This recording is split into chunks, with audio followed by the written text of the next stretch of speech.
Welcome back, guys. My guest today, we've been friends for a long time. I remember one time we were walking through Caesar's Palace and we needed security. It was one of the strangest experiences of my life. She is an entrepreneur, former club owner, and everyone here in Las Vegas knows she is the Jennifer Lopez tribute artist. She has 1.3 million followers on TikTok and 250,000 on Instagram, and she is a fantastic performer, a very, very talented lady, and a wonderful friend. This is Miss Connie Pena. How you doing, Connie? Thank you. So good, so good. Oh my God, I'm finally here. We've been talking about this for a while, right? For sure. And congratulations, because I've seen like the boom you have done, and I remember when you were talking about the podcast. Yeah. And so congratulations, and thanks for having me here. I appreciate it, man. It's one of these things where like you're doing it and then you don't realize what's happening outside. You know? Talk to me about it. I was talking about doing a J-Lo tribute for years, and all of a sudden I'm doing it. I'm like, wait, am I really doing it? Yeah. Wow, I'm really doing it. No, it's when you go, I'm sure when you travel somewhere and it's like, there's no way this person should know who I am. You know, I was talking to Rich Cooper last week, and he's like, I'm in London and people are coming up talking about my book. The other day I was in Miami and some person from London comes up to me and it was like, oh, I love your podcast. I'm like, that's not possible. How the fuck do you watch my podcast? Oh no, yeah, I've had that happen to me. Same place in London. A guy in a Mexican restaurant that was from Chile was like, I seen you in an interview. You're J-Lo's double. I seen you. And I'm like, how's that possible? You're from Chile, you're in London, and you saw me on a Mexican interview, like a Mexican channel. You know, this is Pepe Garza. It's a famous regional Mexican podcast, just famous guys. So I'm like, holy shit, is this for real? It's awesome. It's beautiful. I'm honored because this is the first long form English I was just saying that on Instagram, guys. I do so if I'm like, blah, blah, if I don't say things right, it's because I'm so used to Spanish, but yet I'm born and raised in Orange County. Yeah. I am OC girl all day, right? But then the Spanish has been so much, and I've interviewed in nothing but Spanish media. Yeah. So if my English is not very good looking sometimes, I'm so sorry for you, my friend. But you'll understand me. You're great at speaking English and Spanish, and you're also great at speaking English like someone who speaks Spanish. Right. It's really I need funny. to be on TV. Wait, I am on TV. You're like you're finally gonna learn how to cuss in English. Yes, I don't ever cuss. I don't ever cuss. I had to learn how to stop to cuss, but today I'm gonna take one for the team. You're taking one okay. I want to be with the cool kids like you. You're very nice. All right, so here's the thing, man. I'm familiar with Inglewood, Compton. I'm from East Dallas. We had the hood in South Texas. Dallas. Third Ward in New Orleans, Fifth Ward in Houston, Liberty City in Miami, South Side in Chicago. I am not, or the Bronx. I am not familiar with a hood in Orange County. But you are from the hood in Orange County, so how does that work? Well, I don't know if I want to say I'm from the hood, but I grew up around, the neighborhood. Yeah. And my family, they're from neighborhoods, and there is gangs in Orange County. And just last week, I was in a TV show, and there was these guys that were from Santana, and I'm like, oh my God, I never meet people from Santana. Now they play gangster music, corrido music, regional Mexican gangster music. And they're like, wait, you're from Santana? Yeah. Well, people really think that in Santana, it's like Orange County, we're from Laguna Beach, the hills, or, just the beach. Yeah, for sure. But it's pretty, it could get pretty dangerous, especially back, in the 90s. I grew up around that era, lost family, lost friends, to gangs, to drugs, to anything and everything. I haven't really been back home because I've been in Vegas since 2001. Yeah. So, and it kind of brings back really sad memories, to be honest with you. And then I've seen people that I know that just never moved out of where we're from or what we did. Sure. And then here I am. I'm like, guys, come on, it's better. But Santa Ana now looks beautiful. And, I'm going to work with on some projects over there. Super excited. But there is neighborhoods out there. It's so scary. Yeah, it's really crazy because that's the same kind of thing that happened in Dallas with the gentrification of Oak Cliff. Oak Cliff was the hood, bro. You and me going through Oak Cliff by yourself. Like it was different. And now you go to Oak Cliff and it's like this Bishop's Arts District. They do this the same thing with Brooklyn. Brooklyn used to be dangerous. Yeah. And now Brooklyn is where all the hipsters hang out. Yeah, exactly. It's the same thing. Santa Ana used to be dangerous. There is a street called Bristol. Yeah. So in LA, you used to cruise Whittier. I don't know if they still do it. They don't. But you used to cruise Whittier and your low riders and you would bump your music. Same thing in Santa Ana. It was called Bristol. And back in 95, we were cruising a lot. And it was really dangerous. I mean, I remember getting off the car, hanging out at the Jack in the Box. So everybody was showing off their cars. Everybody looking really cute and sexy. There was always a Jack in the Box. There's always a Jack in the Box. In East Dallas, it was a Jack in the Box. There's always a Jack in the Box. That's like the hangout spot. No one's going to tell you nothing if you're at the drive-through Jack in the Box. So we would hang out right there, and bullets would be flying. I mean, as soon as you hear a clap, you get down, you're like, oh shit, it's time to go. You know what I mean? So, I lost my brother Daniel, rest in peace, in '95 from gangs. He was cruising Bristol.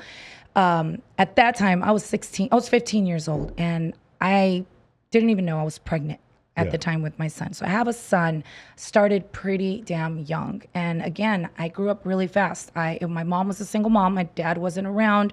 During that time, he was still building himself as, he was young when he had us and turning himself into a businessman. So my mom kind of figured it out, and I was bad. Oh my God. I remember my aunts would say, we do not want to watch Connie. We do not want a babysitter. Really? Like, I was that kid that did not listen, that would tell you, you're a witch, I can't stand you. Get out of my face. Like, so now I'm a humble person, but the people that knew me back then were like, Connie was the fighter, Connie was a shit talker. Like, for me not to say bad words anymore, it's huge. But the people that knew me back then were like, Connie was just like the crazy one. It was crazy Connie. I calmed down a lot. But it was because the way we grew up, it was kind of like the girls around the neighborhood would literally make me go pick a fight with other girls that weren't doing anything to me to prove myself. Yeah. And I'm like, shit. But it makes you grow balls. I don't like it. I don't think it's a great thing. I mean, now I laugh at it like I was so stupid. Why did I do that, right? But it got me, how can I say, I learned a lot. I grew up really fast. It really toughened me up. And I think being in the industry that I'm in and have been in, and we'll get into that a little bit later, like the regional Mexican nightclub, it's a man's world. Yeah. So having that, and then later on being raised and taught by my father, taught me a lot. So the streets did, mold me and turn me into this really tough person. And I can make $1 out of 15 cents. Like, you have to learn how to get it and not give up and not just be at home doing nothing. Nice. But you did tell me before, so the transition was, you said you stopped school at 8th grade. And then, I never graduated from the 8th grade. So a lot of people tell me, well, you've had a lot of businesses. You've done a lot of things. You're doing things that, wow, like we would think you need some kind of master's. Well, to me, I'm like, well, I have like a doctor's degree in nightclub owning and entertainment. I have a bachelor's degree in beauty. Like, I just, so much. I never went to school. I dropped out of the 8th grade because of my son. I had him so young that I had to do the continuation. Yeah. And then I started working right away. And you know how many times I lied on applications on my age?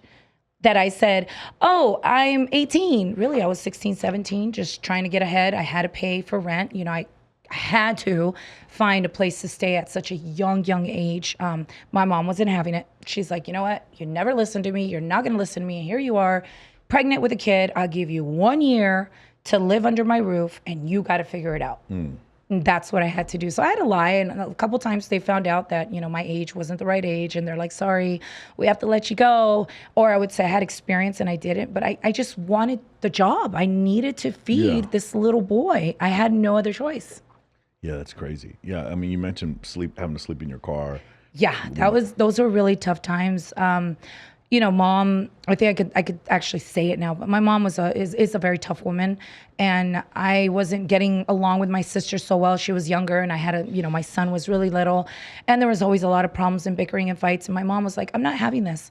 I don't have to take care of you. You're a grown woman. You made your choices. You have your kid. Figure it out. And she kicked me out. And that day, my pride, I just had to swallow it. And I didn't say, no, mommy, please. I have nowhere to go.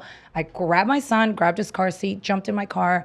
And I slept in my car for a couple days until I was able to get, somewhere to stay. And his grandparents would help watch my son, while I was working during the day. But at night, I didn't want to tell anybody I don't have anywhere to go because it was so embarrassing that I got kicked out. But yeah, those are wow, tough times. And I swore to my son, I told him, I swear to God, we will never go through this again. And I've never gone through it again. Yeah.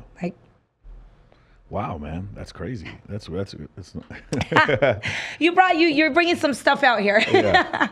The transition from that point to you decide to move to Vegas. What is that? What happens there? Oh, so my dad disowned me, and I'm going to have him hear this because he's probably going to say, I don't remember doing that. When I got pregnant, he disowned me. Obviously, he had just lost my brother. We lost my brother, Daniel. The whole family disowned me. They hated me. I was the worst thing that could have ever happened to the family because I got pregnant and my brother had just died. So my dad and me didn't talk for several years until I was about 20 years old. And we were starting to finally bond. And he was at this point, multimillionaire in Orange County with multiple businesses in the car industry. He owned a few car lots, transport company, wrecking yard. I mean, he just manipulated the whole industry, and he did a great job. So he was going through a divorce with his third wife, I think. And I said, you know what, Dad, you're young and you're full of life, and you know you're happy. He's Peruvian and he loves to dance. Like my mom and dad met dancing back in the 70s, and so I said, you know, you look like you're really, how do you say, like when a person's just apagado, when they're shut down, when they're just you're just sad and depressed, you know. And I said, you know, why don't you're a businessman? Why don't you? And honestly, I'll tell you how this started. I told him, why don't you open up a strip club? Not even a nightclub. I said, because where else do they pay you to work? Yeah. Right? Where else do the employees have to pay you to be there? And he's like, oh my God, that's not a bad idea. I kind of like I heard this is how it works. I heard that's how it works. I know a DJ friend that works at a club and the girls are paying them to perform. I used to date the DJ back then. I don't know, you know, what girl didn't? Well, I used to date the DJ. So anyways, I learned that concept, told my dad. My dad comes back to me a month later and says, hey, they offered me a nightclub. I'm like, oh my God, that's cool. He's like, but I want to bring you in. I want to give you your inheritance in life. I don't want to have to wait until I die for you to figure out business. Yeah.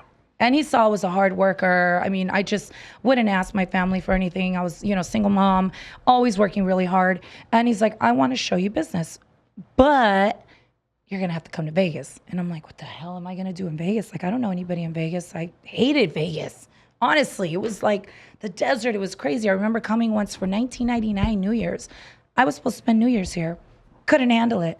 I took off, and I think I was like at the Queen Mary in Long Beach at midnight. Like I had just gotten back, and my friends were like, you're crazy. I'm like, I can't stand the energy. It's just too much.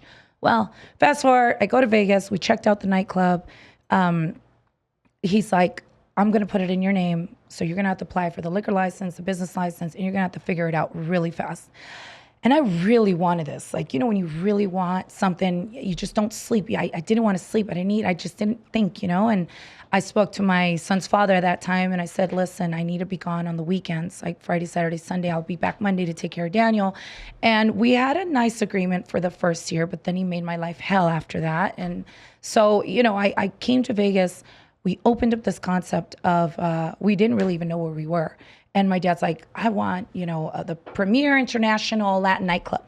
And I'm like, okay, very salsero. He wanted to bring the top salsa Latin dancers. Well, it didn't work. You know, Colombian, all the big orchestras. And it didn't work because the area we were in was very Mexican. Was more in Vegas? We're in Vegas. We're on the east side. Which club are we talking about? It was called the Premier. So back in the days, a lot of people knew it as the Old Calamity Jane. Okay. It was even like in an Elvis movie. It was a big iconic spot on Fremont in front of the old Castaway. Okay. So we had that for 14 years. And that building itself was a grandfathered building. It's historic. It's made a lot of history. Chili Peppers performed there back in the days from, you know, things that people would tell me, like this was one of those venues where when you're an up and coming artist, you knock on that door and you want to be in that Vegas stage. So knowing that, I'm like, wow, this is cool. And then we made history with a lot of Latin bands, regional bands that are huge now that were knocking on doors and, hey, we want you to give us the opportunity to, you know, showcase our music or check us out. So that stayed, you know, in the building's history. That the Premier nightclub was history for a long time. A lot of people are like Connie and Richard Pena are pioneers in Vegas because we started in 2001. We rocked it until 2014. Recession just kicked our ass. Of course. It was really, really hard, really tough times. But yeah, Vegas then adopted me, and now they call me La Reina de Las Vegas after so many years of being here and doing so much in the entertainment industry. There was a transition though. You said like at one point you were also promoting for other spots like Embassy and Afterwards, yeah. So what happened when they shut the club down? The whole recession was horrible. Did the city shut the club down, or you guys shut it down? No. What happened was my dad was buying the land. Okay. And during the recession, it got really tough, fell back a little bit. They auctioned the property without letting us know. Oh, got it. So you owed more than what it was worth after the '08 crash. Not even owed more. It was just falling back on payments. Yeah. And it was a personal lending, deal. Sure. We had problems with the stupid attorney that my dad ended up partnering with, a lawsuit after that. So we lost the land. All of a sudden, we show up to the building and these guys are like, we're the new owners. Like, it was really tragic. It was really, really fucking bad. And we ended up shutting down. And I was kind of like, I think it was more like my pride. I'm not going to go work for anyone. I don't want to help anybody out. This was our place. Why am I going to go show somebody what took us so many years and millions of dollars of my father's investment so that we could learn how to pick up this business and then just go hand it to someone? So I was kind of bitter for a little bit with entertainment, maybe for about 2-3 years. And then I get a call from a new club that was opening, Embassy. And they're like, we're looking for the top Latin promoters in Vegas. We want to make we want the top artists, and we need people with experience. And we came to you because we heard you've done events. And it took me a minute to actually say, yeah, I want to do that, thinking my contacts aren't going to be there. The industry has changed. The music's different. The artists are different. So, working things out with them, I said, you know what? I'm kind of hungry now for this. Once you get into the entertainment industry, you can't get out of it. It doesn't matter it being in the nightclub, it being on TV, social media, podcasts, whatever it is. Once you had the taste of the entertainment industry, you just want to always be part of it.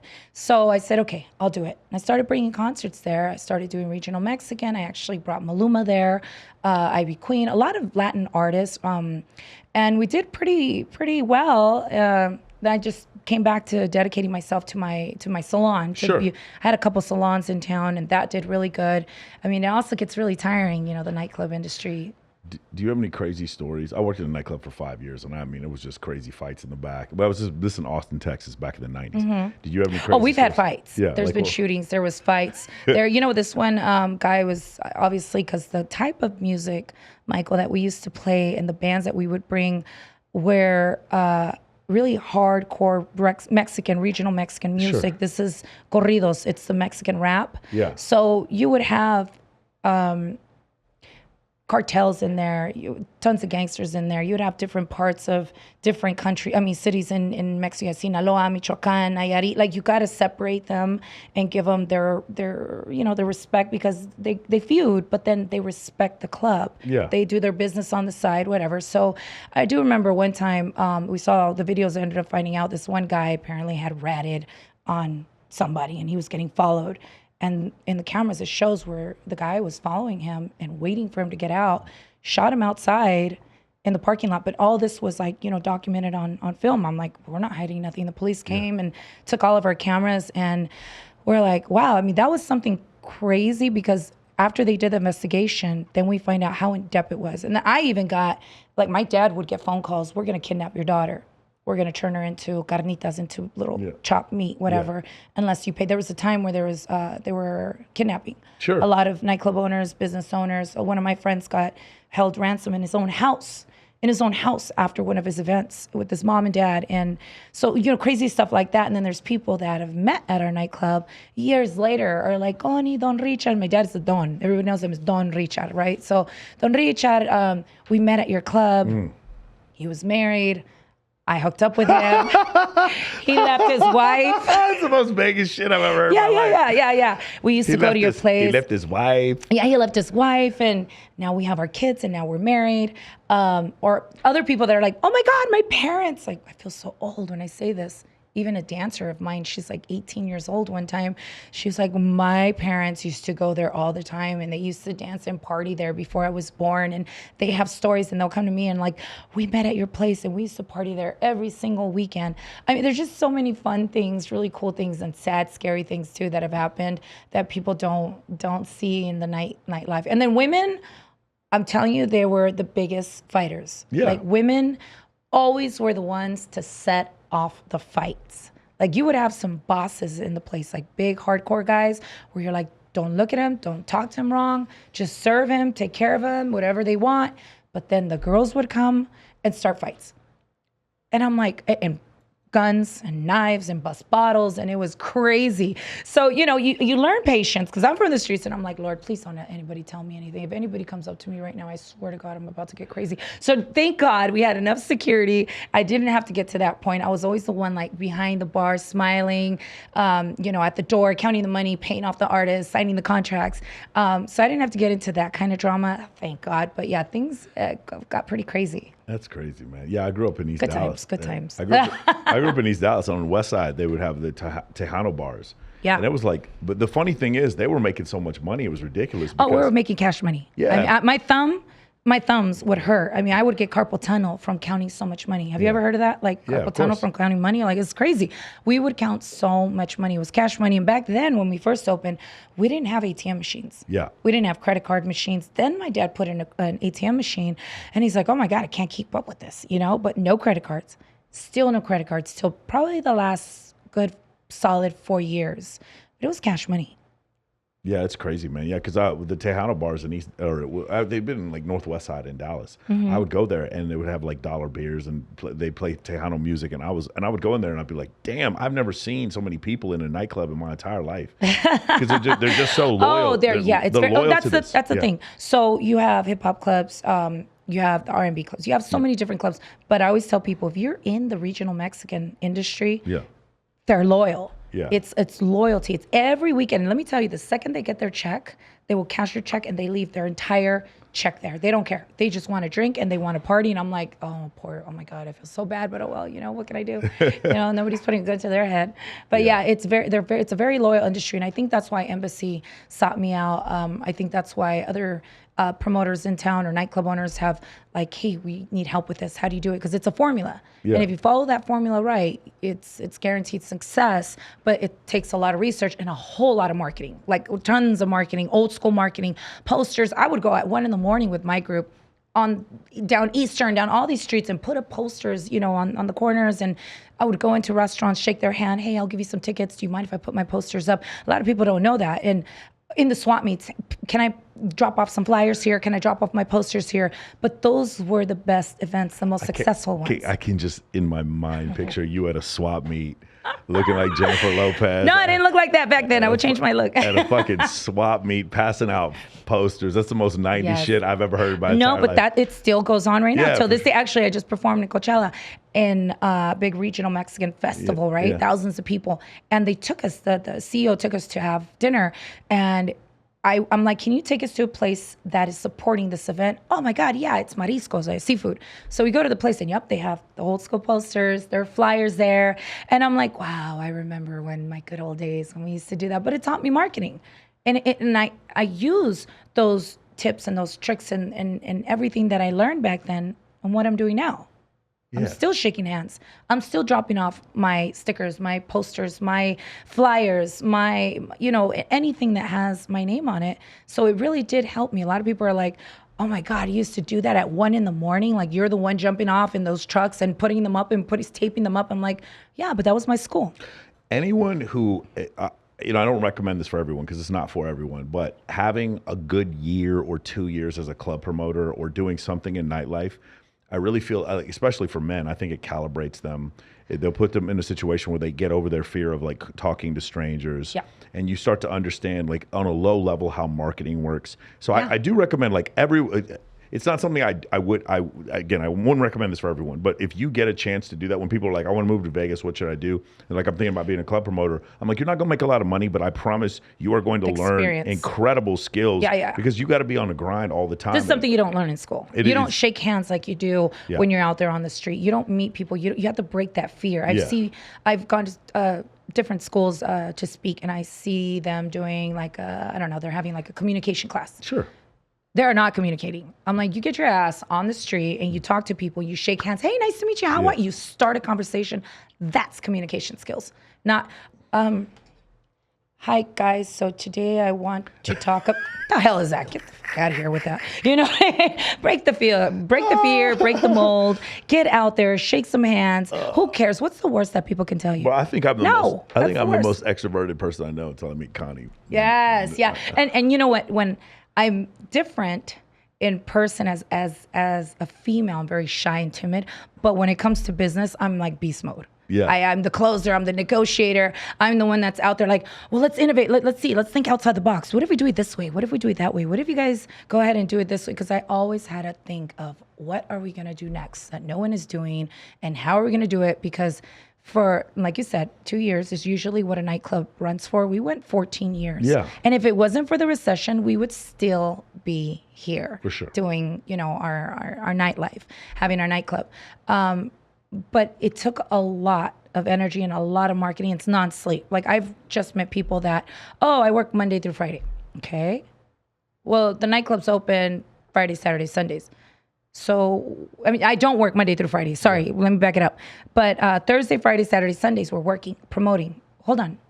What do you mean? What about Monday, Tuesday, Wednesday? Like, what about all these other days, these off days that you should be hitting those streets and trying to figure something out?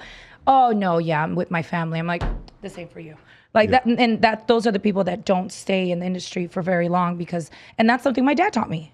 My dad's like, you got to learn how to shit, eat, and talk at the same time. And I'm like, how do you do that? I had to learn. Like, what? He would call me, Connie, I need you to go do this. I'm working on this. I don't care. You got to learn how to shit, eat and talk at the same time. Okay. So you have to know how to multitask.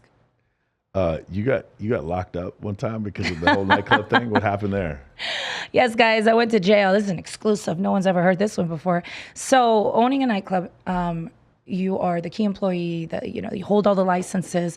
Anything that happens, and this is a privileged license. Anything that happens, you are held accountable for your key employees. So one night, business license likes to just pop in randomly, and they did. And 3 of my staff members didn't have their papers with them. I mean, when I mean didn't have their papers, didn't have their purse, didn't have their wallets, didn't have a TAM card, sheriff card, or health card. Each one of those that they did not have count as a citation. Okay. 9. My dad gives the tickets to our attorney, shitty as attorney. He never shows up to court. So I'm driving down Henderson. Green Valley is where we used to live, on Green Valley Parkway.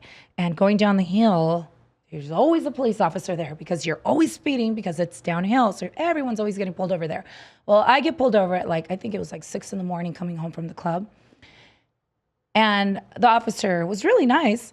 And I, hand him all my paperwork. He's like, I'm sorry, I'm going to need you to step out of the car. And I'm like, is there a problem? He's like, can you please step out of the car? I'm like, yeah, sure, okay. So he's like, I'm going to have to arrest you. Like, what did I do?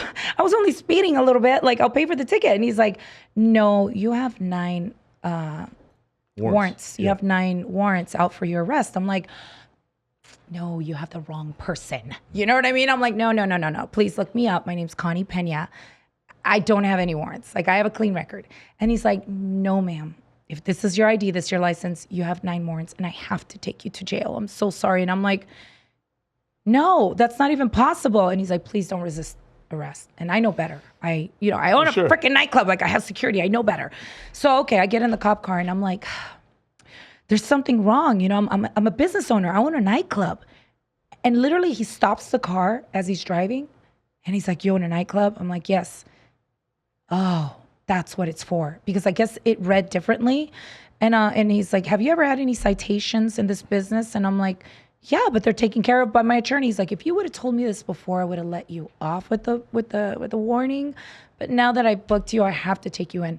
So I literally sat in jail it was a weekend too. So that was a shitty thing. The attorney never answered. I didn't get out till Monday. So that was 2 nights. And that happened twice. Like 2 times it happened because he didn't take care of the same stupid problems. We learned our lesson. And anyways, that was a horrible, shitty attorney. I think he's no longer in business anymore. Same guy. Because of him, we lost the nightclub. Like, oh my God, big mistake. But anyways, so yes, I did sit in jail a couple times in Vegas. And you know what? It was kind of cool. No, I'm just kidding. It was not cool at all. It was not. You meet any cool people? I met very nice people. Yeah. Yeah, and some girls were trying to hit on me. I thought that was nice. They gave me their jacket. That was so sweet because it was cold, man. Jail was super cold. Rolled up our socks to sleep on top of our shoes. And, it was nothing, wow, oh my God, how fun. This is crazy. But I was more angry. I wasn't scared or anything. Nothing was going to happen to me. You know what I mean? I'm not going to go off for life. It was a misunderstanding. I just had to sit and wait in a cold ass cell in clothes I didn't want to be in. And yeah, there was a couple crazy people showing up. Vegas has a lot of drug and addiction problems. So, it was a lot of girls talking to themselves. It was kind of sad. I'm like, damn, I wish I could help them. But yeah, that's a funny thing that happened to Connie P back in the days going to jail. It's just stupid. But yeah, you got the exclusive, buddy, because I would have never talked about that. Yeah, can you imagine? Univision. Y estabas en la cárcel con Peña. Like, what? No, that wasn't me. All right, so you pivot out of this and you start owning a salon. Yeah, in 08. So what caused you to want to change over and do that? So back then, I was in a really serious relationship, long term, and the nightclub was really bothering us. So it was really hard for me to. It was bothering you because he was getting jealous? Yeah. My dad wouldn't even let him in. So remember, this is a Don. Yeah. And if you even looked at his daughter the wrong way, it was done. Like he's like a super, super strict, jealous dad. You remember, He'd stopped talking to me because I got pregnant. So he was just very strict. So he didn't approve of this relationship. A little bit toxic. I could get toxic sometimes. So it was a little toxic. And, but he got to a point where he's like, hey, listen, if there's anything you can do, this is like really messing up our relationship. Any other business that you can do, because you can't just keep me at home. I am not the housewife to stay there and pick my ass all day. I'm so sorry. I'm not trying to down anybody, but that's just Connie. Connie has to just keep going, doing something. So I'm like, well, I love beauty. I was spending like $1,000 a month on hair extensions, makeup, nails, tanning, you name it, facials, everything. So he's like, well, why don't you look into it? Okay, I never been to school to become a beautician or anything like that. Didn't have any beauty education, but I love the beauty industry. Told one of my stylists one day, I'm like, hey, how much you guys pay rent over here? And when he told me, he's like, oh, I think it's like $1,500, something so little like that. I'm like, wait, what? I spend that every month. So then I started talking to other girlfriends and guy friends that own salons, and I'm like, how does this industry work? Like, how do you make money? And they're like, well, we rent the stations, we get commission, we sell products, and they just went on and on. So I started getting really interested in it. Then I went to a hair show in Long Beach, and I was wowed and awed. And I'm like, okay, I'm ready to invest. I invested about $100,000 into my first salon, remodeled it, got an amazing deal. Ross Goodman was my attorney on file. He negotiated the deal for me. It was super, super cool. Now, this is right before the recession. Who was your Ross Goodman, our mayor's son. Oh, the mayor's son. The mayor's son. The mayor at the time was Oscar Goodman. Oscar Goodman. Ross Goodman, his son. Yeah, was my attorney on file. Currently, his wife is the current mayor. Yes, exactly. Yeah. So, and they're great people, business people, and I'm like, it well recommended from other friends, colleagues in town. And you got to go to him. And I told him this is the lease, and he's like, okay, we'll help negotiate. So you always have to have a really good team in business. I had a great one, and got the salon. Then the recession hits, and for 2 years we did really well. The company understood it was a 54-station salon. So you go to salons, there's 5, 6, 8, 10 stations. Then you got your mega spas, have private rooms and spas. So I had a 54-station salon. Once again, I wasn't a beautician or anything, but I learned really quick.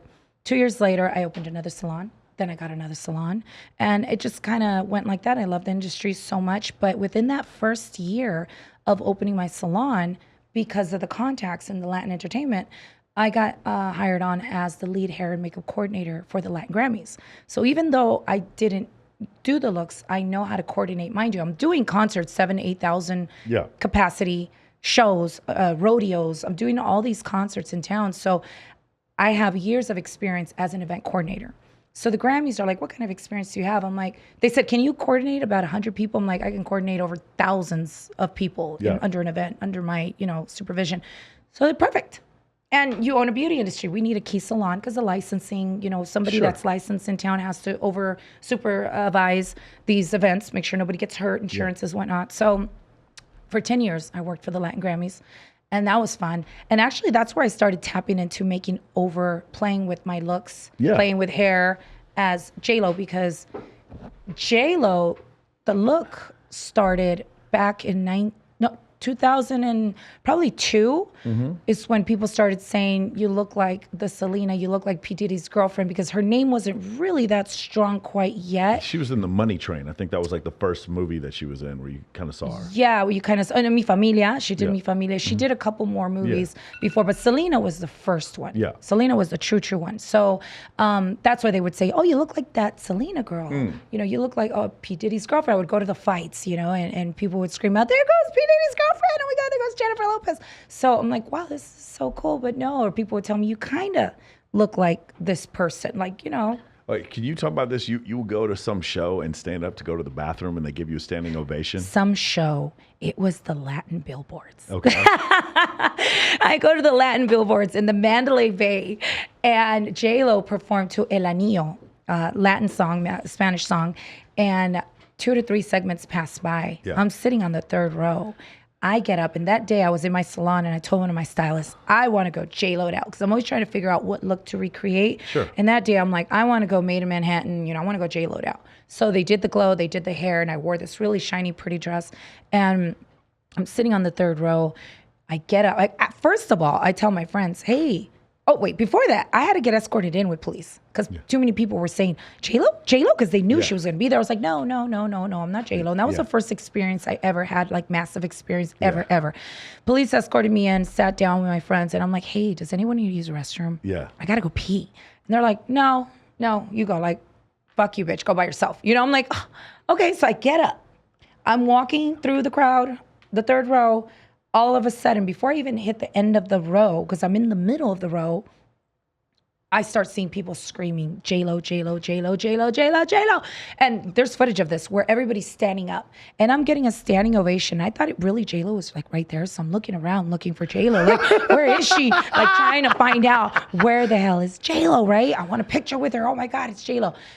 It was me. All of a sudden, security come up to me and they're like, ma'am, miss, where can we take you? Where would you like to go? And I'm like, to the bathroom? Yeah. Yes, please, this way. And you can see it in the video where they're like escorting me to the restroom. Yeah.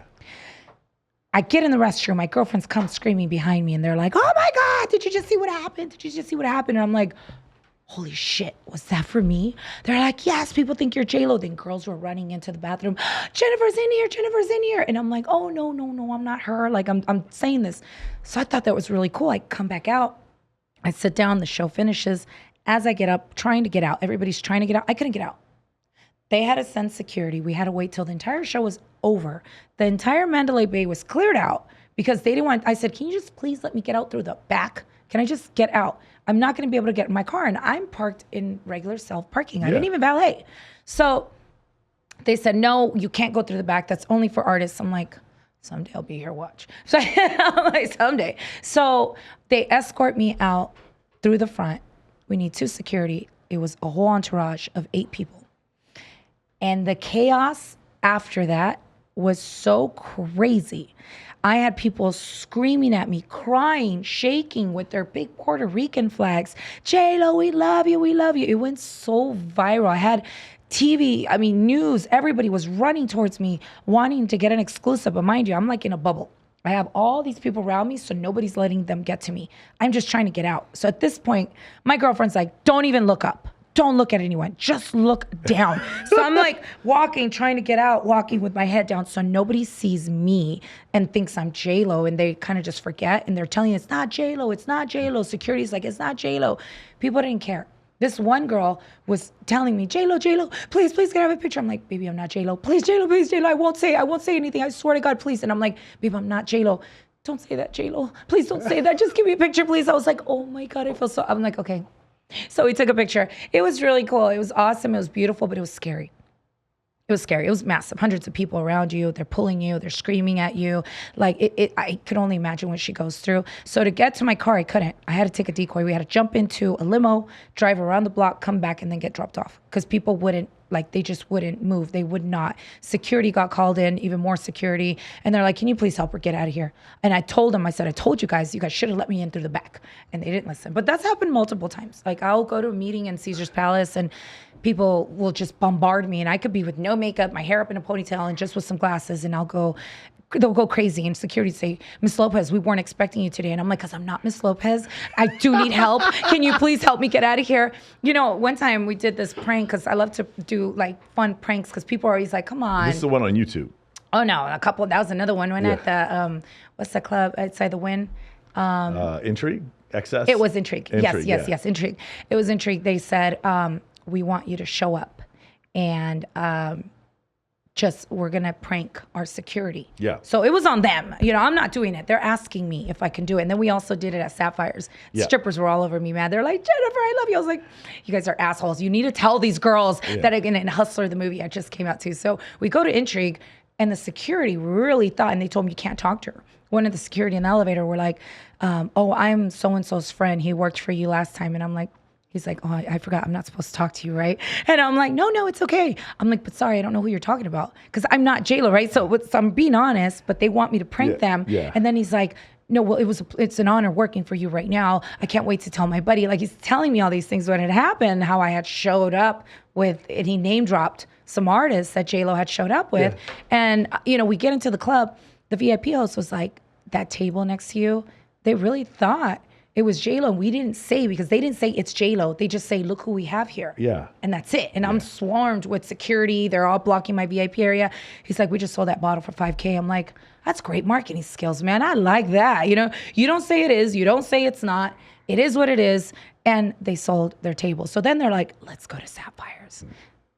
Vegas, The Office is a strip club. You know, you go to a strip club like nothing. Like, I mean, when you were at a strip club the other day, we were hanging out. Like, it's really funny. Austin, Texas is like this, and Vegas is like this, where there's a lot of girls here. You've gone on dates with men to strip clubs. In other cities, they're like, that's absurd. That would never happen. In Houston, it's like this. Girls go on dates, have dinner at a fucking strip club. Yeah, my last boyfriend, I said, it was his birthday, and I'm like, let's go to a strip club. I want to see some ass and titties shaking on your face. And he was like, are you serious? Like, yeah, we had done that a long time ago before too. And it was fun. It's good times. It's Vegas. There's nothing wrong with it. Not because I want to see a girl dancing for the guy I'm with means, oh my God, you're either a lesbian, you're gay, or you're freaking crazy. You're in Vegas. So a lot of people don't understand when you live in Vegas, you're more open mind for sure than a lot of other people. And I think that's why it's so hard to date someone in Vegas.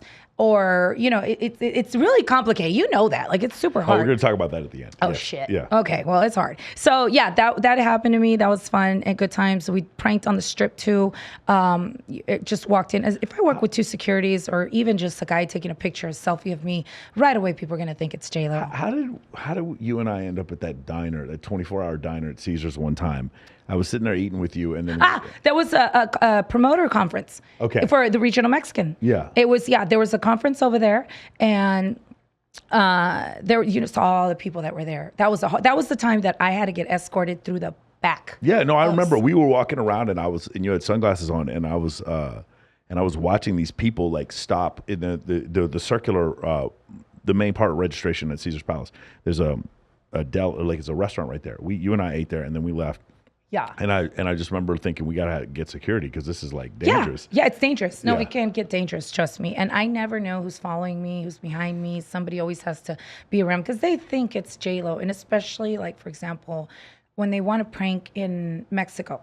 And when I say prank, it's not like I'm gonna say I'm J-Lo. No, they just want me to walk like me with security and maybe photographers. Like we just did a Rodeo Drive. It went viral, like 30 million views. My friend that's a photographer, Henry Jimenez, was like, do people really think you're J-Lo? And I'm like, yeah. What would they do if we go to Rodeo Drive? And I'm like, oh, bro, really? It gets crazy. Like, it'll get crazy, but you want to see? And he's like, yeah. I'm like, but please put security because it gets crazy and people go, like, they'll pull me. And even if I say, no, I'm not her, a lot of times people have to say, please don't say that. I won't say nothing. I promise you, I won't tell nobody. I'm not going to post it. I'll post it later. And I'm like...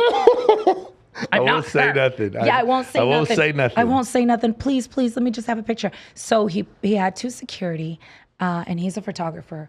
The second he took the first picture is when the people that were around us were like, Jennifer, can I have a picture with you? Can I have a picture? And I'm like, I'm not J-Lo. And they just look at me and they're like, oh my God, no one's going to believe it. Can I still have a picture? So, I'm like, okay, if you're in on it and I'm in on it, and I know we're not doing nobody harm here. No, you and I have taken pictures together, and I've had dudes hit me up like, "How did you meet Jennifer Lopez?" And I never that's not Jennifer Lopez, and they're like, "No, for real, bro." I'm Yeah, like, do "No." you see? Do you see what I mean? Like, Yeah. no, don't say that. Like, Yeah. don't say. I'm telling you, these girls would tell me, "Don't say that, J-Lo. Don't say that." Yeah. It's like, It's pretty funny, man. it's awesome stuff. It's cool stuff. All right, so this is you are not a tribute artist at this point when No. people are recognize you, but this is what gives you the idea to do this. You want to hear something so ironic? So having the nightclub, I would say I could never, looking at artists, seeing the artists that would perform, I could never do that. I could never be on a stage. I could never perform. Well, in, I think it was about 2008, 2009, Señorita Mexico, big pageant in town. I was one of the hosts. I'm getting off the stage, and Papote Varet, which is the coordinator of the show, comes up to me and says, "My name is Papote Varet." He puts his hands up to me, and he's like, "And you are going to be my next J-Lo tribute artist." And I'm like, huh? I didn't know what that meant, what he was talking about. And he's like, "You look like J-Lo." I'm like, "Thank you. That's so sweet. I've heard that before. Thanks." And I wasn't trying to look like her, And he's like, "You got to come with me. I am the lead choreographer for American Superstars at the Stratosphere." And I'm like, "Wow, that sounds like fun. But what is this, tribute artist? How does this work?" And he's like, "Well, we would teach you how to sing and dance." And I'm like, "Oh, I can't sing and dance." I'm like, I'm a dancer, but because I'm Latin and I love to dance, I've been dancing since I was in my mom's stomach. So he's like, "No, we will teach you how to sing and dance, and we will put billboards all over the strip, all over the world for you, and we will, make this show tributing J-Lo. We have Ricky Martin. We have, I think they had Michael Jackson. They had Britney Spears. They had so many tribute artists." So I go to the show, I check it out, and I'm like, this sounds really fun. This sounds pretty cool. Then when we start talking the real talk, the business side, how much can I make? Yeah.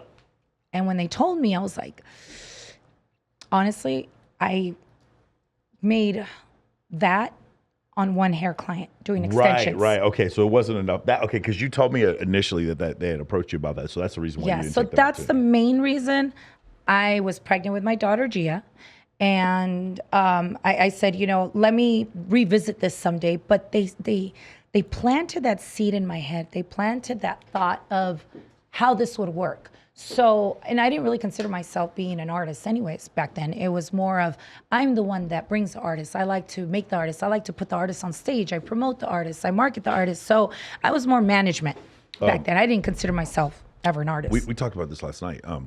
I got invited in with my buddy Jared Zavostowski, and we interviewed Emily Sears for Playboy Radio. Mm-hmm. And it was like an audition to do it. And for whatever reason, like Jared's got his own thing and I got my own thing. I don't know if the two of us worked so well together. And, shame on you, Playboy Radio, because you should have hired me. Dicks. I'm just kidding. But yeah, it ended up being the ethos for me doing this. Yeah. Yeah. It literally, it plants a seed, and it's a business seed. And you're like, wait, if somebody was offering me to do it, maybe I can do it, And so when that happened to me at the little show, at the billboards, at the Latin billboards, I said, let me call Papote. So now fast forward 10 years later, 12 years later, I'm like, hey, remember me? And he's like, my J-Lo. And I'm like, yeah, listen, I really have a lot of time on my hands right now. I don't have my nightclub anymore. I only have one salon, and I'm more, how can I say, I'm free with time right now. I would love to revisit this conversation. And he's like, well, perfect timing, because I'm no longer at the show, and now I can teach you how to own your own rights, and you sell it, and you make your money and do it legal. So I hired an attorney, I hired a publicist, I hired choreographers, I moved to LA. I sold my salon, and that was just a coincidence. I wasn't trying to sell the salon. Yeah. Somebody just walked in and said, I want to buy your salon. And I'm like, everything has a price on it. Everything's for sale. We came to an agreement. We sold the salon, and I used that money to invest into now becoming who I am, which is a Jennifer Lopez tribute artist, and learning how to sing and dance, and paying production costs, and all the stuff, the glam that goes behind being an actual artist, because it costs a lot to be a celebrity, to be an artist, to get your music played, to even have music. You have to rent the studios, you have to hire engineers and producers and writers and all this other great stuff. Now, producing a J-Lo tribute, I understand why there wasn't and there isn't another J-Lo tribute in this world. It's fucking expensive. Now, if J-Lo's hearing this and watching this, her show, her production is expensive. So I do it at a very teeny tiny level, up to what I can afford to do. And even then, it's very complicated. It's hard, like her choreography and just learning how to dance and sing at the same time. It's not easy. That's why it's like, to me, like to Jennifer Lopez, wow, because it's a lot of work. It really is. But I've learned a lot. I've learned a lot doing it, and I couldn't have done it for any other artist. I admire her so much, and I told her when I met her, I thank you for who you are. I've learned so much from you. You're just like, you're J-Lo. Like, thank you. I'm working really hard in this tribute in your honor. I don't know why no one did it. Now, being in Vegas, you see Michael Jackson, Prince, Britney. You see everybody, but you don't see J-Lo. I don't think there's a Beyonce out there too. I haven't seen one on the Strip, and I see why. It's very hard. It's really, really hard thing to do, and I felt like giving up. I've cried so many times. I'm like, I can't do this. I'm not a tribute artist. I'm not a singer and dancer. Like, I've cried so many times learning in the process, and failed at times too, but it's been a really good school. So a couple of questions I want to ask you. First off, where was the tribute artist show that you did that's different from the Superstar show? Where? So my show is not like a resident show yet. Okay. I travel the world. Okay, got it. I've done London, I've done Dubai, Brazil, Cuba. Believe it or not, I hope I don't get in trouble for saying that. No, but I went to a private wedding, got hired over there. I do a lot of private gigs, corporate parties. Really, I work a lot corporate, which is awesome. I don't have to really promote it. I don't have to post it. Nobody ever knows. I'm traveling the world. It's beautiful. It's a great thing, and they pay top gigs. Yeah. So for those tribute artists out there looking to figure out what to do, how to do, look for the corporate gigs, because that's where the great money's at. It really is. Agreed. Now, the next thing I want to ask you about, and I'm sure a lot of people have this question, is the first time you meet Jennifer Lopez, does she know she's going to meet you? No. Okay, so can you describe the look on her face? What was that whole situation like? Oh my God, she did not know. And I felt bad afterwards because I'm like, maybe they should have let her know. But we told them. Well, I didn't. So I'm in Minnesota. My best friend owns a radio station TV. And at that point, they hire me to do the after party. Tribute to J-Lo. I did 2 pop-ups, 2 different clubs. And I said, how cool would it be if I could finally meet J-Lo? And in a couple occasions, I was going to meet her. Stevie Mackey was going to introduce me to her. That didn't happen. So Telemundo says, we will give you more exclusive promotion. We need a meet and greet. J-Lo's doubles in town and really wants to meet her. So Live Nation's like, yeah, we got you. We'll give you the meet and greets. I get the meet and greet, and me and my boyfriend at the time and my best friend go to the meet and greet, and I'm in line waiting. Mind you, outside, we have to wait to meet her. Well, when I'm out there, all her fans are asking me for pictures. And I feel like shit. Yeah. I was like, I should not be doing this. This is not my show. Like, this isn't my position. And I'm like, okay, guys, but like, I don't want to get kicked out. Like, I don't know what to expect. I don't know. That's just not my place. So anyways, they're taking pictures of me, and then I'm next to go take a picture with her. And she doesn't know. Doesn't know. Jennifer Lopez does not know. I just want, for people out there watching, just imagine that you are, good at whatever you do. Yeah. And then someone walks in the door to meet you. Incredible. And someone walks in and looks so much like you that you kind of like, and maybe even like in some cases, I'm 45. If a 24-year-old version of me walked in right now, I'd be like, what the fuck? Like I would kind of be shocked. So what is this like? She had just finished greeting somebody, said bye. So here I come.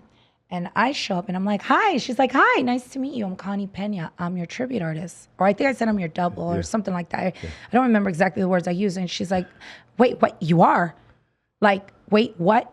You are? And then she looks me up and down and kind of looks out. Like, I felt in my eyes like it was kind of like, who let her in? Yeah. I've never spoken about this like this. Like, this is the true nitty gritty. Like, for the millisecond that it happened, like, who let this girl in? Kind of like that. And I was like, no, listen, I'm a huge fan. Because I felt that, And when I told her, like, I'm a huge fan, I admire you, thank you for who you are. And I had a million questions I wanted to ask her. The second I'm in front of her, this energy was like, I was trembling. I was so scared. But why would I be scared? Like, I shouldn't. I should be, like, how do you say, just proud. But I was so nervous and scared. What if she kicks me out? What if she? And I'm not a crazy groupie. I've been around artists all my freaking life. Like, I'm not like that. I'm not the kind of person that's gonna be like, no, please. Like, I don't get starstruck, but it's J-Lo. And I've been working so hard and I invested so much into learning how to sing and dance and putting this show together in her honor that no one has ever done. And I'm like, why? It's freaking J-Lo. Like, why doesn't anyone do this for her? Like, sing her songs, dance, let's, tribute her. So I tell her, thank you for who you are. Thank you. Thank you. I'm a huge fan. I admire everything that you do. And I'm working so hard in this tribute in your honor. And she starts thanking me. She's like, thank you. And I was like, oh, I feel so good. I swear I feel so, because I was so scared and nervous at that point when I saw her instant second reaction. And for her to act the way she acted towards me and then receive me the way she did, it felt great. And then she stopped me and she looked at me up and down and she said, well, we look alike. And I'm like, oh my God, thank you. She's like, no, yeah. And then we gave each other a hug. We took a picture. It felt really good afterwards. And then, I left and I'm like, God, I felt so stupid. I'm like, there's so many things I wanted to say to her. There's so much I wanted to ask. But, at that moment, you respect your time and you respect the artist. And I figured if it's ever meant to be, we'll meet again. The other thing is she just sees you and she's used to her fans acting a certain way. She doesn't know that you're talented. She doesn't know these other things. That's one of the things that's happened is I'll do it is not quite the same corollary, but I'll do interviews of people and they're just like, in their mind, they're doing me a favor by doing the interview, and they are. And then I'll sit there and I'll ask them questions no one's ever asked them before. And then by the end, they're like, holy shit, this is probably the best interview I've ever done. Yeah. But they don't know because I'm just another guy on YouTube. They don't know that I do 8 hours of research on every single one of my guests. And so it's until they see that, then they're all going to assume you're all the same. Michael, do you understand the study and the research that I've done behind her? Just not sleeping. I would be up till 4, 5, 6 in the morning watching her, studying her, learning and just really intaking, watching her movies over and over, interviews over and over, interviews from when she started to now, watching her family. And it's not on a stalker mode. It's on a professional level of admiring this icon. Who really are you? And can I really pull this off? Because I am not a professional singer and dancer. I have to learn this.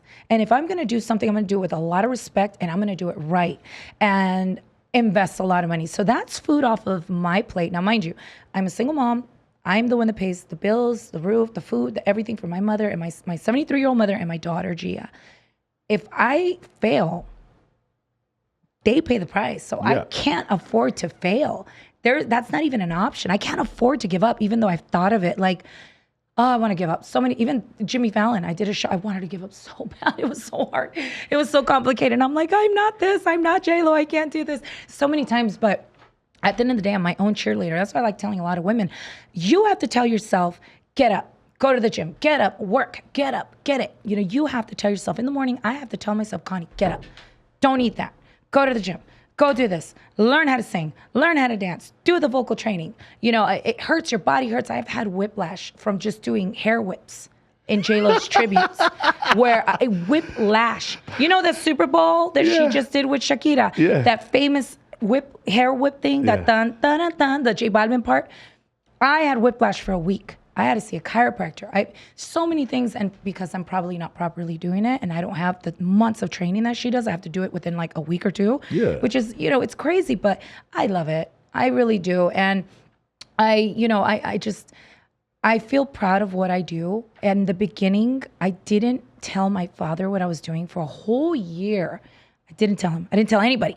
All of a sudden, everybody's seeing me on TV, on the news, like J-Lo, there's a J-Lo double, there's a J-Lo lookalike, there's a J-Lo tribute artist. She's going to sing and dance like J-Lo. And my dad's like, what the hell are you doing? You're singing and dancing? And I'm like, yeah, I didn't want to tell you because I didn't want you to do what you're doing now. I didn't want you to shoot me down and say you can't do it, because I've heard people tell others that. And that's why I always say, don't let anybody know what you're about to do. Just do it. You know what I mean? Because if you're going to get shot down of, you don't know how to sing and dance, are you kidding me? Like, you can't do that. And I proved it to myself, and that's why I had to prove it to first, and then I proved it to the world. So having a great publicist that believed in me, that was able to do all the articles and write and sell me as an artist, that's part of the business. You have to have a team behind you.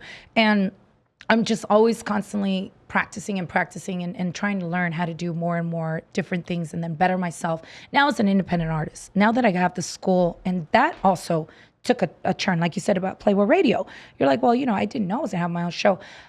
I didn't know I was going to learn how to sing and dance. I got Emilio Estefan and Keith Harris, one of the best producers in the world, Black Eyed Peas' producer and drummer. And he's like, if you're already singing and dancing, why don't you do your own stuff? And I'm like, wow. Good thought. I love music. I love entertainment. I've been in this business since I was 21. Yeah, for sure. So, it's taken a toll, and that's where Connie's going with her career. But it was a beautiful thing meeting her, and I hope I can meet her again and talk to her. I've seen, the tribute artists, how a lot of them support their tributes, like they like it. And J-Lo's like the queen of tributes, right? She's tributed Selena, Celia Cruz, Yeah. Prince, Michael Jackson. I mean, I'm sorry, not Michael Jackson, Elvis. Yeah. She's the queen of doing that. And every time I see what she does, I'm like, wow. It just Makes sense, yeah. It learned from her. My father, before he passed away, showed me a picture of him dancing with Selena before she was super famous. Yeah. That's right. You guys are from Texas, my Yeah, darling. from Texas, yeah. So we would see that all the time. Oh, Selena. I love her till this day. I just did a popurrí, a remix, a medley. You know how many people right now don't have any idea who she is? No. Like our age, yeah, they have no clue because when she passed away, like it was just so long ago. Well, you know how people knew more about Selena? Yeah. Was through the movie Yeah. that J-Lo did. Like that's really how Selena was pushed out there in the world was because Right. of this amazing Yeah, movie. the mainstream understanding of what was going on. Exactly. Yeah. And I mean, people that got to know Selena, how humble she was, and I'm blessed to work with people that have worked with her and knew her on a personal level.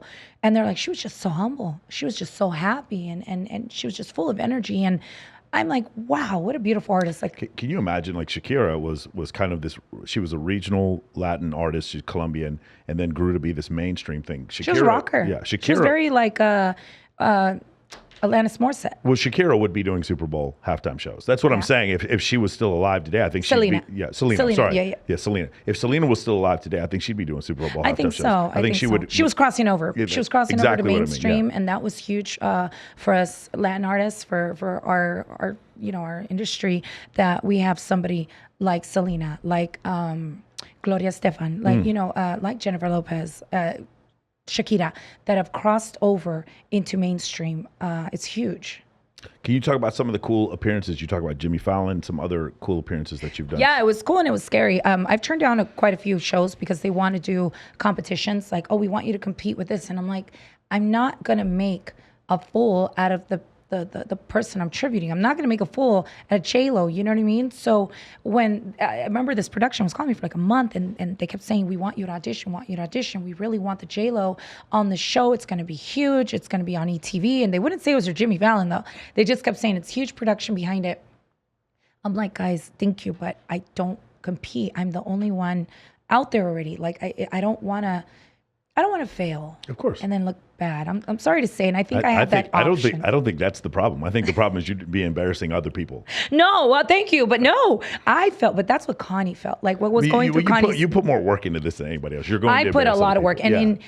and what I've done in 1 year, because I only was doing the J-Lo tribute for 1 year, and it took off. I've been doing it now for almost 3 years, and then Yeah. COVID hit, so that doesn't count. So when they called and they said, we want you to do the tribute, then they called again like weeks later. They just kept calling for the whole month. They said, Connie, this is for Jimmy Fallon, and he really wants you to participate in the pop diva section. And I told him, okay, as long as it's with all fairness, I'm going to be in it, because I don't want it to be a show that I'm not going to participate with somebody in my genre. Does that make sense? Sure. Like, don't put me with a different genre. It's just not going to make sense. So they put me up with Britney Spears' tribute artist. And I was scared because she had like, I think 16 years experience as a tribute artist. She has a show on the Strip. She's who was part of it? Legends. Katie? Katie. Okay, no, there's a different Britney Spears tribute artist. Who do I'm you thinking of. Oh gosh, I can't remember her name right now. She used to, because I know her from Rehab. I can't remember Rehab the club. Rehab the pool. Rehab the pool. I used to go to Rehab back in the Rehab days. the pool. Not Rehab the pool. Rehab. I'm sure we crossed each other's Do you- paths by so the way, many do you times remember back in the days. Do you remember when you used to go to rehab? They'd put the hospital bracelet on you when Yeah, you they walked always inside. do. Yeah, It was yeah. so crazy. Yeah. It was Yeah. like because you were actually in rehab. You're It's pretty actually, funny. yeah. Yeah, it's pretty I funny. used to do the pool parties every single weekend here Yeah. in Vegas. I mean, that was like a thing to do, right? You Yeah. go to the club. Well, I would shut down the club, our club, go to an after hours, after the after hours, and we'd you'd kind of still stay up for a little bit and then go straight to rehab. Like that was the thing. Yeah. And then you were done for like 2 days. So anyways, but that's a good Vegas, good times. Yeah. But I went up against Britney Spears' tribute artist, and I was so scared because she's been doing it for so many years, and she has this personality on lock. My dancers and choreographer, Jesse, I remember Jesse Vega was like, you got this, you could do it. My dancers were like, Connie, come on, you got this, please believe in yourself. And me not knowing I wasn't believing in myself, I'm like, no, I'm being realistic. No, believe in yourself. And I'm like, okay, but sometimes you do need to hear somebody tell you that, And so I did it. And when they were calling the name, I remember my eyes were closed, and I was already thinking, oh, thanks God, thanks to the universe, thanks to everybody, thank you guys kicked ass, you did great team, thank you. At least we made it this far, you know what? Oh, well. And then they call my name. I couldn't believe it. I was shitting myself. Like what? Because I don't compete. I don't know what it's like to be in these competitions. Sure. So you're like, it's scary. Do you compete? I don't compete in anything, but I host all the pageants. Oh, you want to know? City. I did do a competition once, and this was for fun. This was a Vegas thing. So this is something Connie doesn't know, but if you Google it, you'll see it. Remember, and I know they still do. Remember the hot mom contest, the MILF contest Bellagio used to have? Man, okay, so just so we know, I know who used to throw that contest. There was some other ones that were really, I did not. Okay, there's another one called Butterface, and they had to get rid of that shit. But yeah, I did not know there was a hot MILF contest. Well, it happened, and I hold the title. Wait, how long ago was this? I'm going to show you right now. Was this like 10 years ago? Longer. It was 15. I want to say 15. Was this like Jet? It was at Bellagio. Oh, was that Hayes or Bank?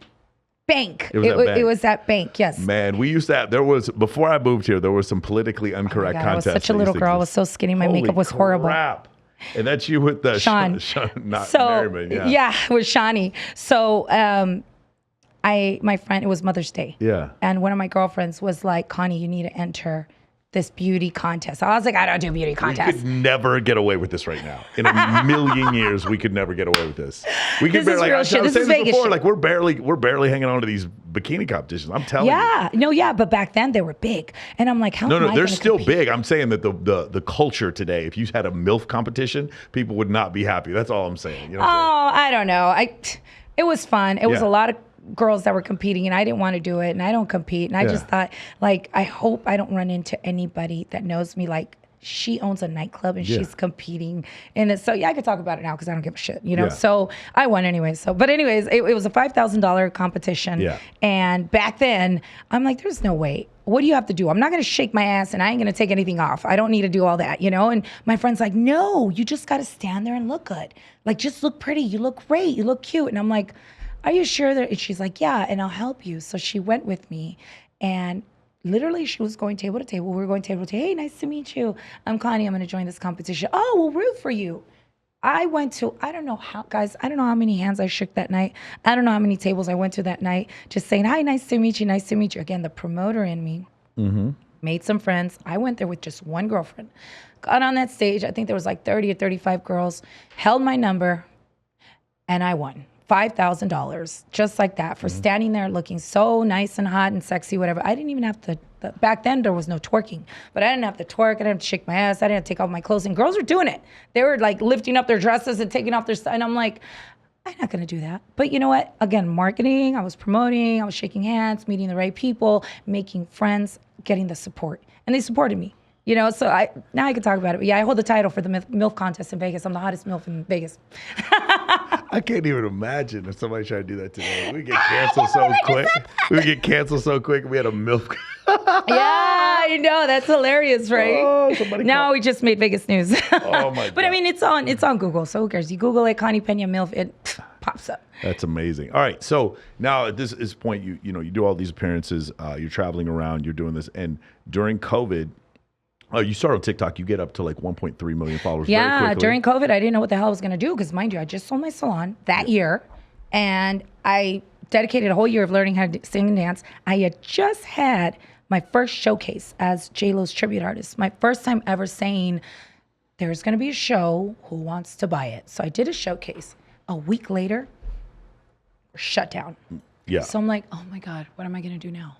Well, Connie doesn't sleep. Connie doesn't stop. My daughter Gia says, Mom, you need to get on TikTok. And I'm like, girl, that's for little kids. I'm not going to get on TikTok. Like, really? Mom, you need to get on TikTok. She kept telling me, you got to get on TikTok. So I'm in LA buying material to make face masks. Did you move to LA? Because I remember. Yeah, for 8 months. That's when we met. Not when we met. That's when I remember I used to invite you to stuff all the time, and because you were here. Yeah, we and did then Pascal's event. That's when I was living in LA.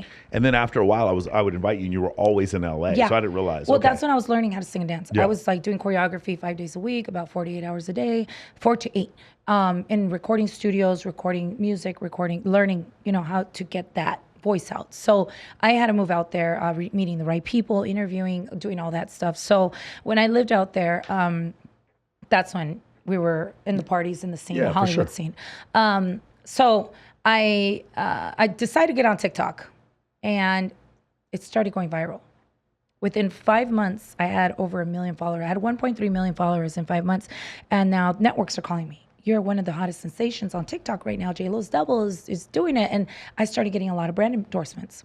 A lot of companies saying, hey, would you promote our product? We'll pay you. We want your look. We want you to, wear our hair, wear this, wear that. So I turned into an influencer and making money, generating, sure, I'll charge you $1,500, $5,000, $1,000, whatever the post was, and I'll put you on my TikTok. Then all of a sudden, I get banned from TikTok for looking too much like J-Lo. By the way, I got banned from Instagram for looking too much like Michael Sartain. 100%. That was it. I know you have a couple accounts. I remember one time I was like, my friend stopped following me. You blocked me. Yeah. No, they're You're not. like, no, okay, no. So the ones that say clips or fan, those are my affiliates. The ones that pretend to be me, those are I don't know. You have too many accounts because you look too much like yourself. So of course you got banned, taken down. Exactly. I would do the same thing. Well, they took me down. They said I was posing in a confusing manner. 2 weeks went by and I'm crying. Michael, it's COVID. How am I going to pay for my bills? I didn't apply. I didn't qualify for that unemployment thing everybody was getting. Yeah. It was stupid. I didn't have any source of income. I'm like, what am I going to do? I'm tapping into savings at this point. And I remember contacting Perez Hilton, mi amigo. I love him to death. It was because of Perez. This went viral. I said, Perez, he had just got banned from TikTok too. And I'm like, amigo, how did you do this? What do? I don't know what to do. Like, I got to pay bills here.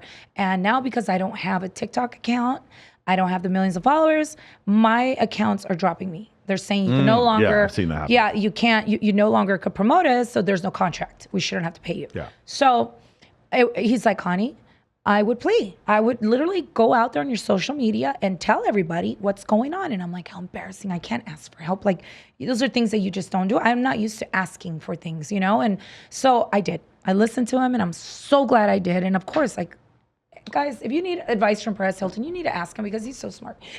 He is who he is. But, he's a smart guy. He knew what to do. So I have an insight into what customer service is the wrong word, but the people who work at some of these companies like TikTok or Meta or something like that, and you would think that everything is squared away and put together. No, there's pretty open. Like, I don't know if you guys saw Elon Musk expose that were people legitimately selling blue check marks on Twitter, and he's exposed that in his company. Meta, obviously they're going to have to come forward at some point. Or maybe they won't, but we all know Meta had been selling blue check marks for a while. Well, I still won't get a blue check mark on TikTok. And I'm verified, and I've requested it so many times, and they will not verify me. So at 1.3 million, I stopped. Yeah. I got banned. They gave me my account back. Yeah. Because I paid for it. Like, I think I did the video at 6 o'clock. By 8 o'clock, Telemundo National wanted exclusive. Yeah. At 11 o'clock at night, I'm already doing interviews. Yeah. And Puff Daddy's attorney contacted me and it's like, I will work pro bono because this is discrimination. Of course. We can sue TikTok for discriminating you for looking like somebody. Like you. Like you. And it's not like we're saying that you are her. You never say, oh, I'm J-Lo. And it said it right there. It said Connie Pena, tribute artist. Yeah, so for those of you who don't know, this is kind of a weird part of the law. So the way it's the term under the First Amendment, it has to do with parodies. And in her case, not a comedic parody or a tribute. You're allowed to, as a musical artist, cover anyone you want, but the portion of the proceeds have to go back to the person who wrote whatever it was. Bro, and not necessarily the artist. Right. Yeah. Same thing on YouTube. If you were to use someone else's copyrighted music, the proceeds that would go from your YouTube AdSense have to go back to the original so creator. you pay your fees, yeah. But you are allowed to parody anyone you want under the First Amendment. Cover, parody, cover, tribute, anyone you want under the First Amendment of the U.S. Constitution. So that's the thing. It's a lot of people are very confused. But I wasn't even doing that. You don't have to get permission. When Weird Al Yankovic back in the 80s and 90s did all those covers, like, you know, for Michael Jackson, which by the way, Michael Jackson hated those songs. When he did the covers, like, you remember Eat It? You remember those? Yeah, of course. Yeah, he was doing the parodies. He did not have to get permission to do those things. And if had he actually used the music or whatever, he has to give some of the proceeds back to Michael Jackson's estate. But so that's essentially how it works. And so a lot of people, you know, get really confused by that whole thing. You are completely within your rights because you see people making fun of other people. That's totally within. But I wasn't even doing that. Oh, you were not making fun of anyone. I wasn't even. You were doing legitimate tributes. But if you ever see like Metallica doing a cover of another band or a band today doing a cover of Metallica, they don't have to have that. That's not. I mean, even now when I do tribute J-Lo on networks, they have to get the clearance. Like Jimmy Fallon, they said we have to have you do an original J-Lo song with your voice and original instruments. You cannot use any of her music or any, like what I mean, her music, like lip singing. And I'm like, no, I sing 100% my music with my musicians. We record it because I know that's the law. You know, remember my attorneys before anything, because there's been a lot of tribute artists that have gotten banned or notices, you know, for sure. Cease and desist. You have to stop. You can't do this because they're doing it wrong. They're saying that they are that person. So, you know, I get taken down. It goes viral, makes so much noise, and they give me back my account after 2 weeks of me bugging them, not talking to me, not replying anything. Once it goes viral, 48 hours later, they give me my account. Oh, we realized that we made a mistake and we're going to give you your account back. But my account never has gone up one follower since then, and it's been a year and a half. And I've had multiple viral videos with millions of views, and it stopped at 1.3 million and still at 1.3 million. So there is something, I guess, called shadow banning. My videos are placed in front of other people. It doesn't reflect my count of followers. Of course. Which sucks. And they won't verify me. But I'm verified on Instagram, on social. I'm even verified on OnlyFans. Like, what did you do on OnlyFans? I wasn't even aware. Well, you know, on stage as J-Lo, if you've noticed, it's like little, maybe sparkly, nude, see-through, almost like lingerie is what I perform in practically, right? I mean, J-Lo, you notice she takes it all off. Yeah. And she's in sequence or see-through like outfits. Sure. So that's the kind of stuff I post. I mean, what you would see on stage, but I don't post it on Instagram. You can't put that on TikTok. You can't put it on TikTok. Can't put it on Facebook. Can't put it on Instagram. But I'll put it on OnlyFans. So it's very sexy stuff. I don't post ass shots on my Instagram, but I will post it on my OnlyFans. I mean, shit, I got a nice ass. Like, I post my ass. I don't post like a lot of cleavage things on Instagram, but I will post it on OnlyFans. Maybe I'm in a bikini. I won't do topless, but if I'm in a topless bikini or topless beach, if I have like a see-through type of top, I'll post stuff like that. You're laughing because you're like, holy shit. I haven't seen that you're fucking laughing. But I post things like that on my OnlyFans that things I will not post on Instagram. I'm an adult. I mean, come on. Like, I have a body that I love, I work hard at, and a lot of people want to see it. Why not? Isn't it funny? I mean, I guess living here, I don't even notice it anymore, but like the derision that people get. A woman goes on OnlyFans, does not post nude. She doesn't even pose nude. She's not having sex on there, and she makes a bunch of money from that. And to the rest of the world, she is exactly the same as someone doing hardcore porn, and they can't seem to like separate one from the other. And then they say, oh well, they're doing something wrong. Like, no, even if she was doing hardcore porn, she's not doing anything wrong. She's not doing anything wrong. Yeah, but it's just really interesting to me. Like, people who don't even pose nude are getting thrown in with all these other people. Especially if you're an artist. I mean, I even wrote a song about it with my song Booty. It's for OnlyFans girls. It says TikTok looking like a queen, OnlyFans page follow me. Like, it says that because I want to start promoting this site that will not ban me, that will actually let me post what I like to show. I mean, I'm on stage tributing J-Lo. What do? I shake my ass in a thong, literally, almost a thong. You know, it's all literally, it's see-through, it's nude. It's the same thing J-Lo's doing. Same thing Beyonce does. Same thing Shakira does. Same thing Cardi B does. Like, they're artists. They're on stage and they're shaking that ass, you know, and people are paying to see this. So I'm doing it, but I'm posting it on OnlyFans. I won't do it on Instagram because it will get taken down. Yeah, of course.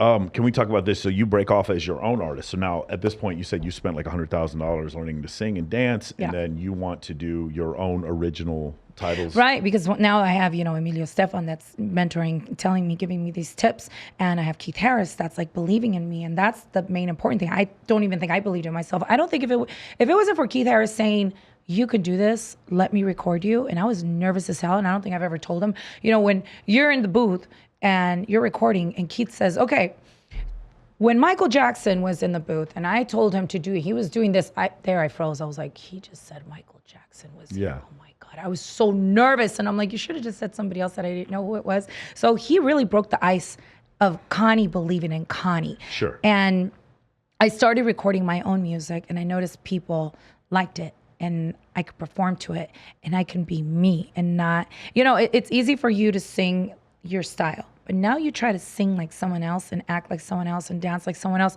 It's so hard. It's not easy at all. So, I started doing my own music and now I have 6 original songs. I like to write.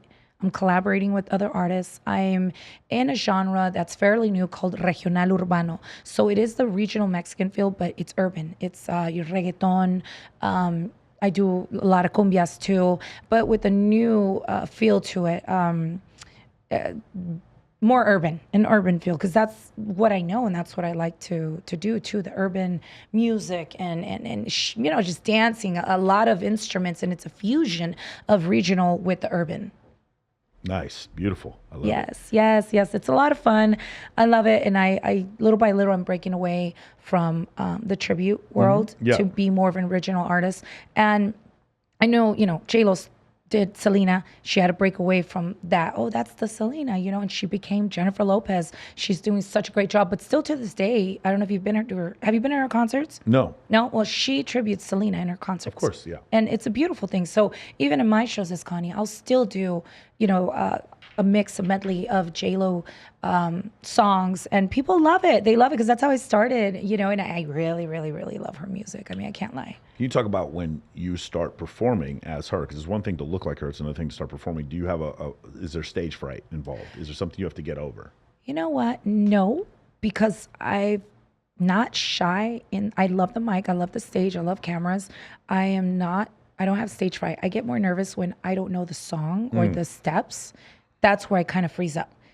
But not on, the first time, Michael, I ever performed on a big stage, and I didn't even know how to dance like J-Lo. I think I took like 4 quick choreography classes of how to do something because this big network, Univision, wanted me to be on their show. And it was a competition. It was Nuestra Belleza Latina. And I said, I need exposure. And they're like, well, we can give you exposure, but you're going to have to participate. So I was lip singing at the time. I wasn't even singing like J-Lo. I didn't even know how to sing. So my first real exposure was on national TV on the biggest stage, Ed Ray's. They did like a glass dance floor. It was huge. It was a huge show. So it's like America's Top Model. It was a bunch of girls competing, but my talent was J-Lo, tributing J-Lo, and I sucked. Oh, it was horrible. I didn't make it anywhere. They literally were like, okay, sorry, you're not making it. We don't see it. And I'm like, oh, that sucks. But okay, it just made me stronger and stronger. And then I performed in Brazil after the Super Bowl. That was a huge stage also for another big network. And Jimmy Fallon's was one of the biggest I did. I just did a festival, like I was saying, in Coachella last week. But that's as Connie. But there's not really stage fright. It's just if I forget the steps, that scares me. Yeah, incredible. So, and then the other thing is, we were talking about this last night, is that, this is the first time you've done an interview like this. Yeah. Are there any failures that other people don't know about? Any tribulations that you went through? Obviously, you talked about the situation with the nightclub, or anything else like that that's gone. Yeah, I failed a lot. I failed in business. I failed so many times. I've had a boutique. I've had a restaurant. I've had I did not know you had a restaurant. You had a I restaurant? had one, a small one inside the Fort Cheyenne Casino. Oh, wow. You remember that casino back in the days? No, it's way the hell out in North Las Vegas. I had a small restaurant there. I failed in that too. I owned a small boutique inside the Boulevard Mall. What else? Online stuff as well. I mean, I failed a lot in business, and that has taught me how to get back up. And, Sure. And I learn. Even though I'm failing, I'm not failing because I'm learning. It's a great learning experience. And I tell a lot of women and guys too, like, it doesn't matter if if it fails, as long as you really try hard, but you need a plan. And I think I failed because I didn't have a plan. I did it out of I felt like doing it. I love the clothes that I wear and people love it and they're always asking me for it. Let me just put it. But I didn't do my research. I didn't do my homework. I didn't do my business plan. I did a business plan for the J-Lo, the tribute. We did a business plan for the nightclub. We did a business plan for the beauty salon. But then there's others that I'm like, God, I didn't have a plan. So yeah, I failed, but got back up. And then I learned what not to do and what to do. So in this case, we haven't really talked about this, but what is Connie Peña's type? Like you were dating somebody when you were younger and a teenager. Have you been married, divorced? Like what's? I got eloped one time. Okay. I eloped. Okay. I eloped to Vegas. I did the Vegas thing. Do you guys? Yeah, you heard it first. And you know what else you're gonna hear first? I didn't want to say it. I know the guy. No. Maybe. I don't know, Vegas guy. Yeah. I don't know. Maybe you do. Probably you do. But I don't know. We won't talk about that. I eloped in the same place where J-Lo got married. Okay. With Ben Affleck. Okay. That was crazy. And I was going to talk about it in an interview, and I'm like, no, I don't want to talk about it. Like, that's just too much coincidence. I don't want to jinx the whole thing because mine didn't work out. I want hers to work out. But now I can talk about it. So, yeah, I eloped. It worked 30 days later. Got divorced. Yeah, filed an annulment. And so I've never had a wedding. I've been proposed to, I think 3 times or 4 times. Yeah. No, 3 times. It just doesn't work. It's hard. This business is hard, man. How does Connie Peña meet the guy that she eventually wants to elope with? So I don't do the online dating thing. Okay. I never do. The person that I do date or have dated has to know somebody that I know. I need references. Got it. You know what I mean? I need sure. we need details. We need references, social security numbers. We need to know who the hell this person is. Is it usually a friend of yours introducing you, or if someone comes to your show? Like how do No, you I've never met anybody at a show of mine. In the years that I've been doing, I've never met anybody at a show of mine. Guys don't really come up to me. I have 85% women follower. I'm sure. LGBTQ, and then straight men. I don't have guys hitting me up and saying, God, you're so hot. Oh my God, I want to date you. I want to go out with you. I do have stupid people that say dumb things, but it's like, okay, block and delete. But I don't have people proposing anything, any dates or anything crazy like that. You guys heard it here first. Yeah, you guys heard it here first. I really don't. I think there was this one guy that messaged me that I was kind of like, okay, he's kind of attractive, but then there's nothing going on for him. And it was a whole front. It was a lie. And I'm like, that's why I don't date people online. So, right away, I just cut that. I have to be introduced. So somebody, like if you knew somebody, you're like, I have this friend. I'm just saying. I do. Connie. I got 500 friends. MOAmentoring.com. I got 500 friends that you can meet. Like, if you were to say that, and it's a really good, solid person, I might consider the fact of going out on a date, but it would take a while for me. So, guy that I was last dating, we had been dating like off and on for maybe a little bit over 3 years, but we met when I was 19. So, that's why you see how I just can't. And then the other people that I have dated is because we've known each other forever. Familiarity. I get comfortable, and I don't like to have to let new people into my heart, I guess, because I have this front and I pull off this, I don't know, like bitch front. Like, if it ends, does it usually end because you're too busy? Is there some? Do they get jealous? Is there? Oh, everybody gets jealous. Everyone gets jealous. Yeah. I'm jealous too, though. Okay. But I have to have my reasons. I am a jealous person. Obviously, I'm female. I like respect. But yeah, usually it's because of the industry, or we just kind of grow apart. Like, hey, this isn't what I want. This isn't really what you want. Or my career, has changed. And it's hard for a person to understand me. You have to be I always say, I think it has to be like a business owner, entrepreneur, because they don't have a set schedule. Yeah. I don't have a set schedule. Michael, my phone could ring right now and say, hey, we need you tomorrow night for a gig. And guess what? We had dinner plans. Sorry, I got to cancel on you. We were supposed to do this on Friday. Yeah, we were supposed to do this on Friday. You see, things changed. And that's right. You see? Do you understand? Yeah. So if we were in a relationship, you would hate me right now. You would be like, you changed everything on me last minute. So then I look at it like, you're not supporting my career. So who's wrong? Right. It's hard, right? It's hard. So same thing if you were in entertainment or just a business owner or entrepreneur, and you're like, honey, this meeting just came up. I have to fly to blah, blah, blah. I can't spend the weekend with you. Like, we can't do our plans. I have to be strong enough to say, oh my God, don't worry, babe. I hope it goes good. we'll do it next time. But people don't understand that. It is very difficult. It's really, really difficult. Yeah, like 9 to 5, Monday through Friday jobs is really hard, especially if there's distance. And I have not dated anybody in Vegas now in years. Like my last relationship was from Vegas, and we lived together for almost 5-6 years, I think it was. But then again, it's like everything was just separate. You know, his career, my career was totally different. And we were just friends, to be honest with you. It was like coming home to a brother, you know, and me a sister.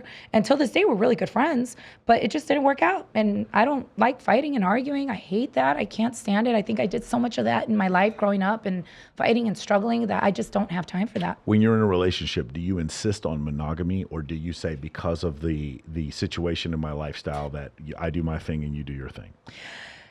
I don't think we've ever said it, but I think that's kind of what ends up happening at the end of the day. Kind of like, well, you know, I'm not going to be mad at you. So don't be mad at me. It's passive. It's happened. Yeah, it's passive polyamory. Yeah, things have happened, and sometimes it leads to certain circumstances where it's like, I know you were busy and I was gone, I was absent, and I know you're. That's why the distant thing is really hard. It is very hard. Because you got to understand, like, shit, you weren't there for me, or I wasn't there for you. You know what I mean? Yeah. But not to lie about it, to kind of, you know, put it out there. That's why I said, if I take somebody or somebody I'm dating to a strip club, my mind is open. Like, I get it. You're going to check another girl out, and I'm jealous. But not if I'm there. Not if I know what's going on. You know what I mean? It's we got a little business negotiation deal here. Like, you see, this is the line that we're not going to pass out of respect, but we have an understanding. And every relationship is different. Don't laugh. I was gonna say, like, you know, don't let me find out about it, and don't talk to my sisters, that kind of thing. As long as I don't find out. Yeah, I'm not the kind of person that wants to go through a cell phone. Yeah, for sure. My girlfriends are crazy. They love going through their boyfriend's cell phone. I say, unless you want to find something, please don't do it. You know, and I always say, as long as you're not hurting yourself or hurting others, you know, I don't know. I think maybe that's why I'm still single. I don't know. I have no idea. The way I think is kind of different, and it's just hard. You know, I travel so much. I'm not here. I need enough time for my mom and my daughter at the same time, but then Connie needs time too. So when does that happen? You know what I mean?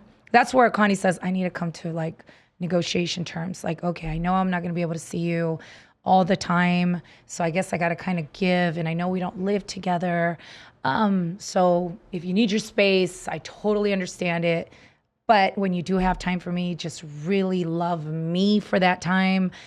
And that's it. You know, everybody kind of goes around. Yeah, I think it's hard when you're an entrepreneur and you love your business. So you do, and I do. I'm married to my career. For sure. I'm married. I feel very much the same way.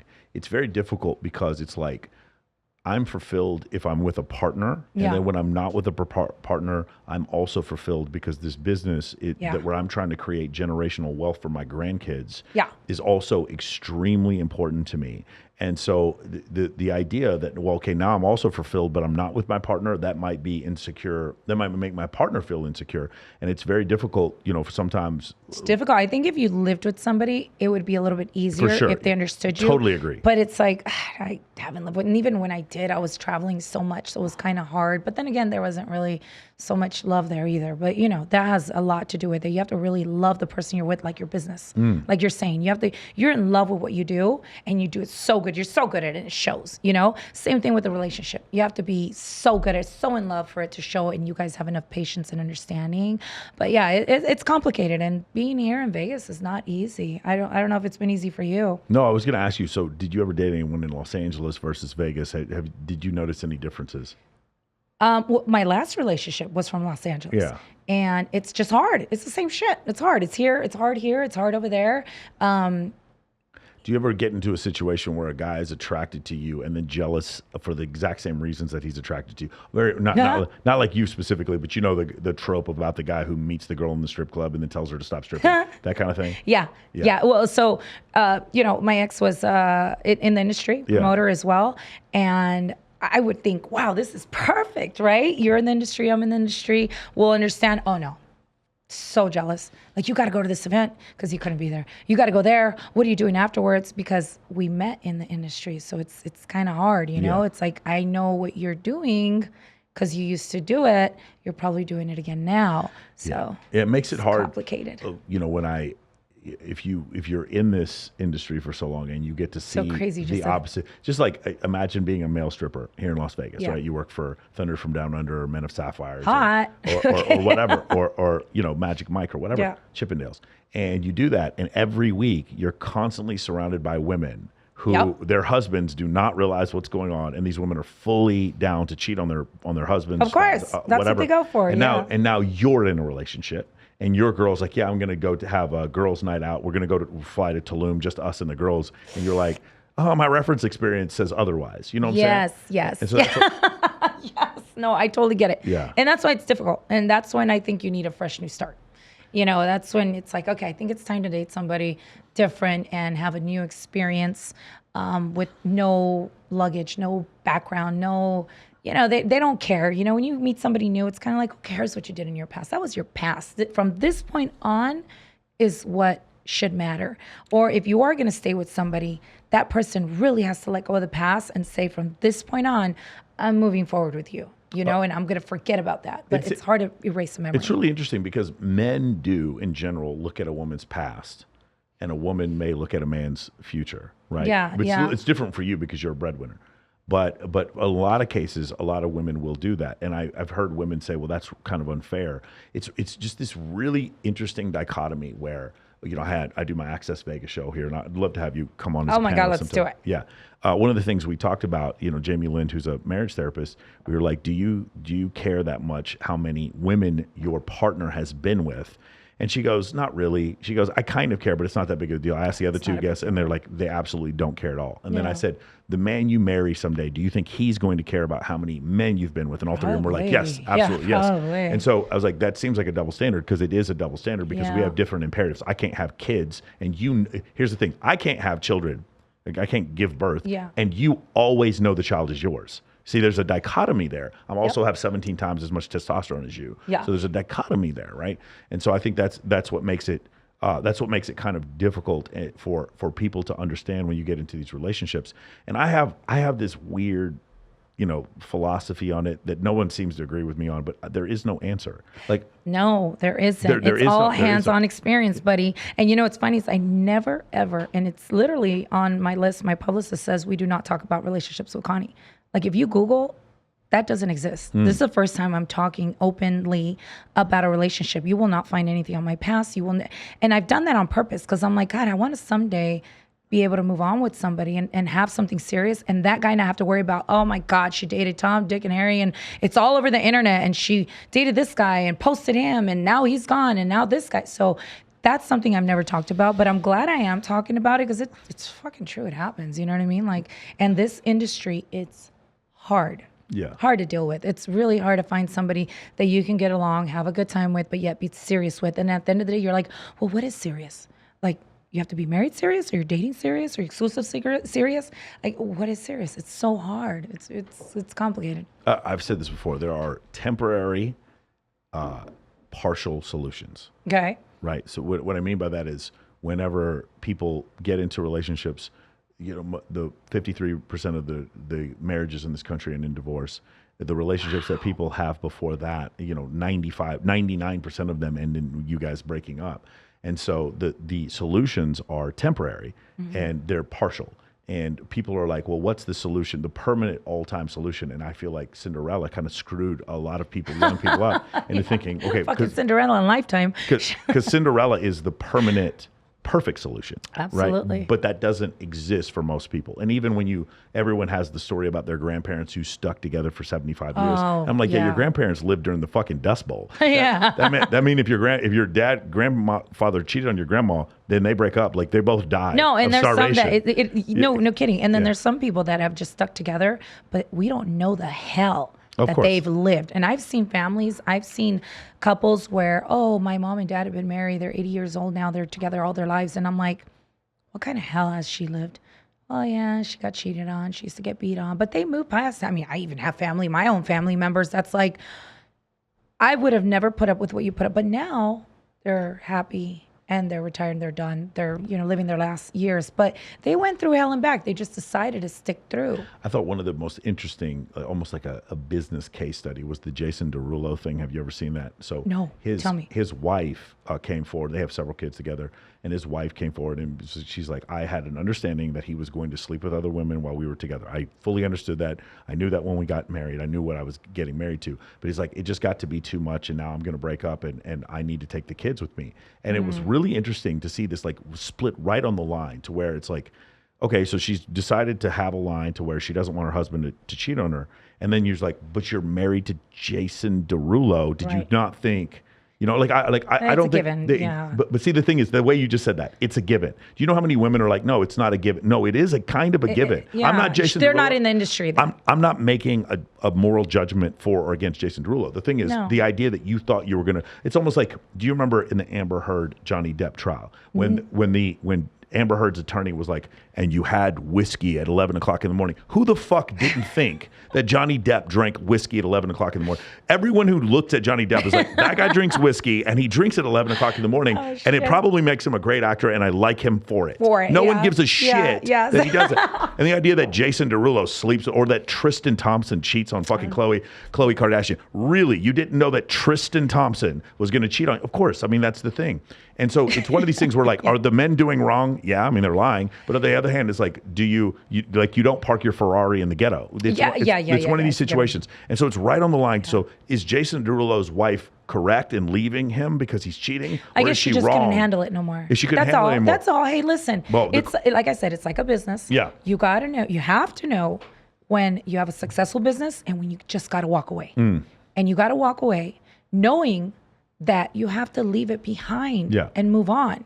That's, to me, a relationship, but it sucks, but that's how I was raised and I grew up and I get it. It's like, we either have this deal and it works this way, you understand and it works out great, or you know what, I can't take that deal anymore because it's just not working for me. It's not benefiting me anymore and it's causing me too much losses. So let me walk away from it. You just have to know when to walk away and, how do they say, like amicably? Amicably, yeah. Yes. Speaking of which, like the biggest one is obviously the one with Tom Brady and Giselle Munchin. And yesterday, an article came out that she is now already dating a jiu-jitsu instructor. So but the point is this, right?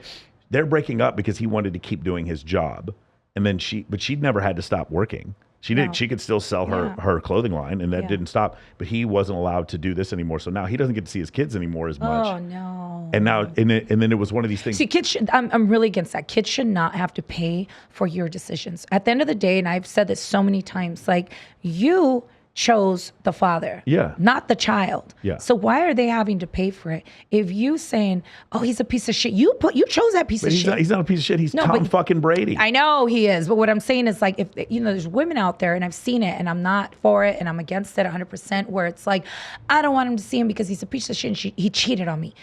Okay, well, I'm sorry you got cheated on, but why does your child have to pay for that?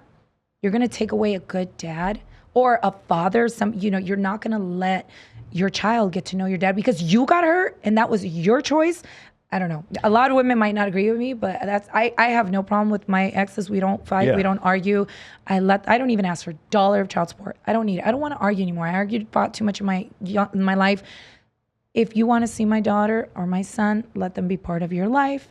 As long as you're not hurting them and hurting yourself, I'm okay with it. Yeah.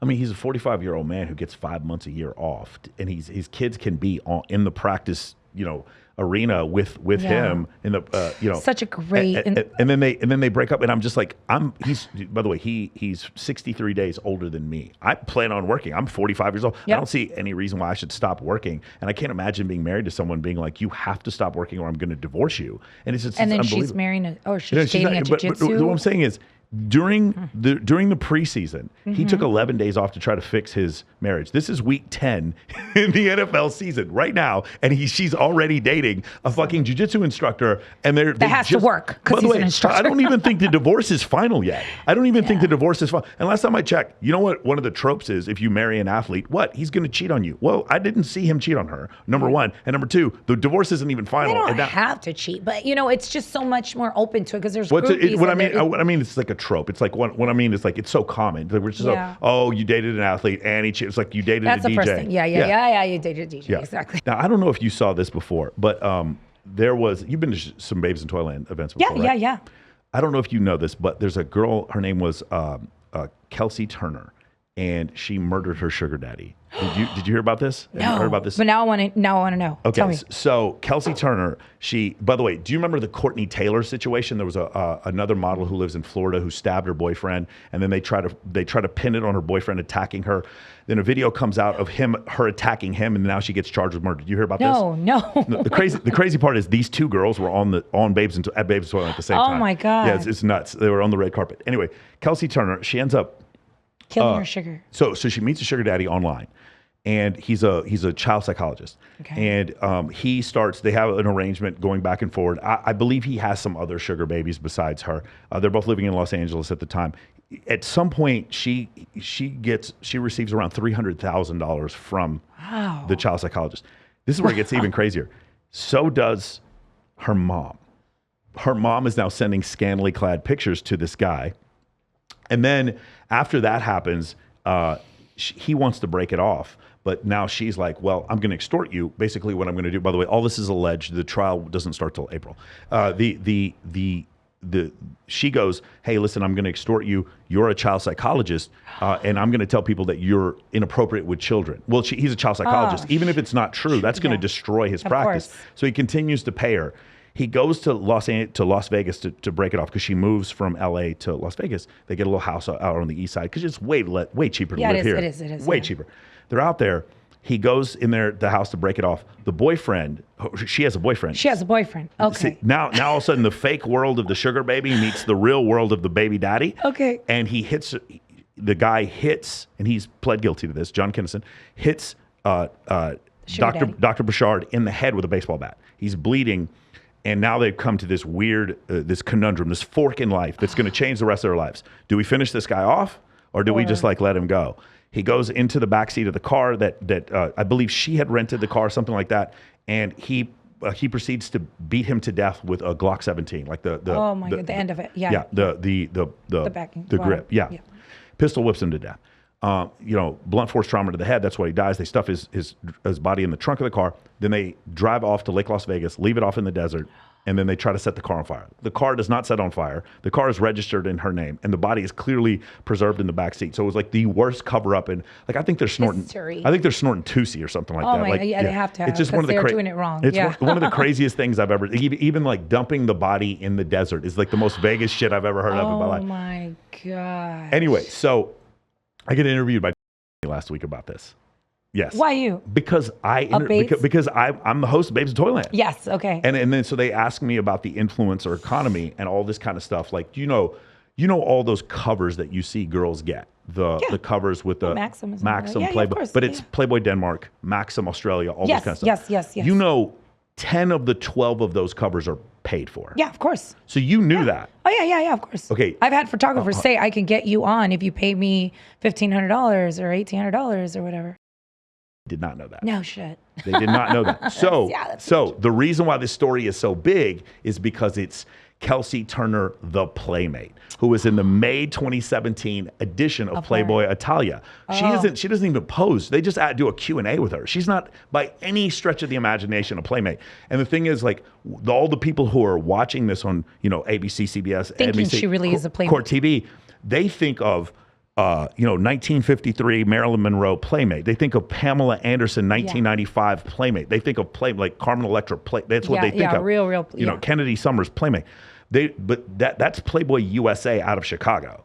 They don't realize this is like some licensing deal from some creepy like the people who own some of these Playboys. It's one dude who put up $60,000, paid it to Playboy, and then he basically gets to shoot any girls he wants, and he makes arrangements with them to be. And it was just one of these situations where that's so smart. That's a smart deal. But here's the thing: you also probably know girls who paid for covers, and it worked for them. Yeah, of course. They got huge afterwards. Yeah, they did. Yeah. Jamie Villamore was on here, and we had a private discussion about this, and she was going on FHM. Now, obviously, Jamie Villamore does not have to pay for a cover. Neither does Lindsay Palas. Neither does Chloe Teray. Those girls don't have to pay. Yeah. Those girls, CJ Sparks does not have to pay for a cover.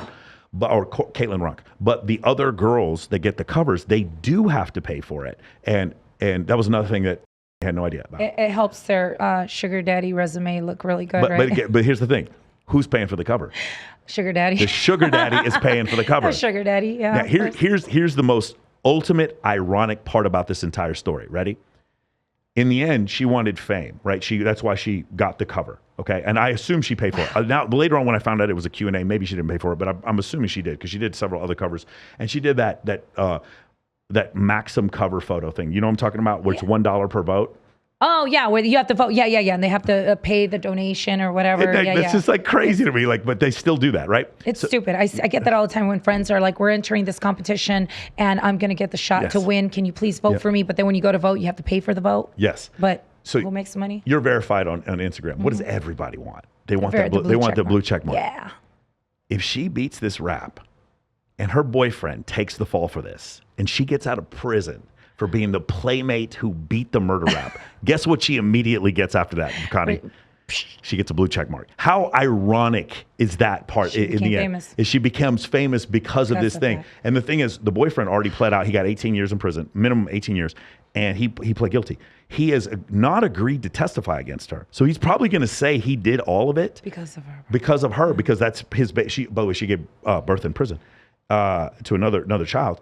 I'm guessing that's what's going to happen, and she thinks she's going to get out of jail. I got news for you. I know Kelsey Turner's not watching this. You got a public defender. You're not getting off a murder rap. You're not getting off a second-degree murder rap against the state of Nevada. Wait, she didn't save any of that money her sugar daddy gave her to get an actual attorney? That's the thing. She had no money. Like that's the problem. Like, what do you do? I don't get it. If you have a sugar daddy, what do you do with this money? You're buying bags. You're just wasting money on bullshit. I guess that's why I don't have bags. I don't know. Exactly. I mean, how crazy is that? Like, you've seen this. The reason why I'm bringing this up is because you're part of the influencer economy now. Yeah. Right? As an influencer doing what you do, you're also a model, by default. Host, model. Yeah, exactly. Doing all that kind of stuff. Have you seen this necessity for fame? No, but yes. Because in the OnlyFans world, the girls that dance, obviously COVID affected them a lot. They want to get on covers because they want to be noticed, and they want to find the guy that can afford to say, I'm with this top model. I'm with this model that made it to this, because that's another bragging right for the guy, right? Like, this is the kind of girl I'm with. It's not just some random girl. They want to be able to brag about it. So yeah, I have seen it, and hands on, like, my friends have been like, hey, what do you think of this, Connie? Look, they're offering me the shoot. I have to pay this much, but it's going to get me on the cover of this. So I've seen it. That is crazy. Yeah. I mean, it happens, but then... What's so crazy is how few people know about this. Oh yeah, no, it's out there, ladies. Like they legitimate because He's the teacher. They legitimately think that this is a meritocracy where you became a huge model or a huge singer because of your simply maybe because back of your talent. In the days, when Hugh Hefner was still around. I mean, that's when I mean, I'm sure there were still favors done back then too. Yeah. But it's one of these situations where this was never a meritocracy. Like, that's one of the things. I always found it interesting how many people were shocked by the Harvey Weinstein thing. I always found the Harvey Weinstein thing to not be the exception. I found it to be the rule. In my 2 years living in Los Angeles, that's how I saw girls get work, is they were doing favors for people. I rarely saw it any other way. And so that's why I don't like living there. I like living here because, like, but this is the favorite town of the world too. But in LA, in LA, you got to look good on camera. In Vegas, you got to look good in person. That's the difference. Yeah.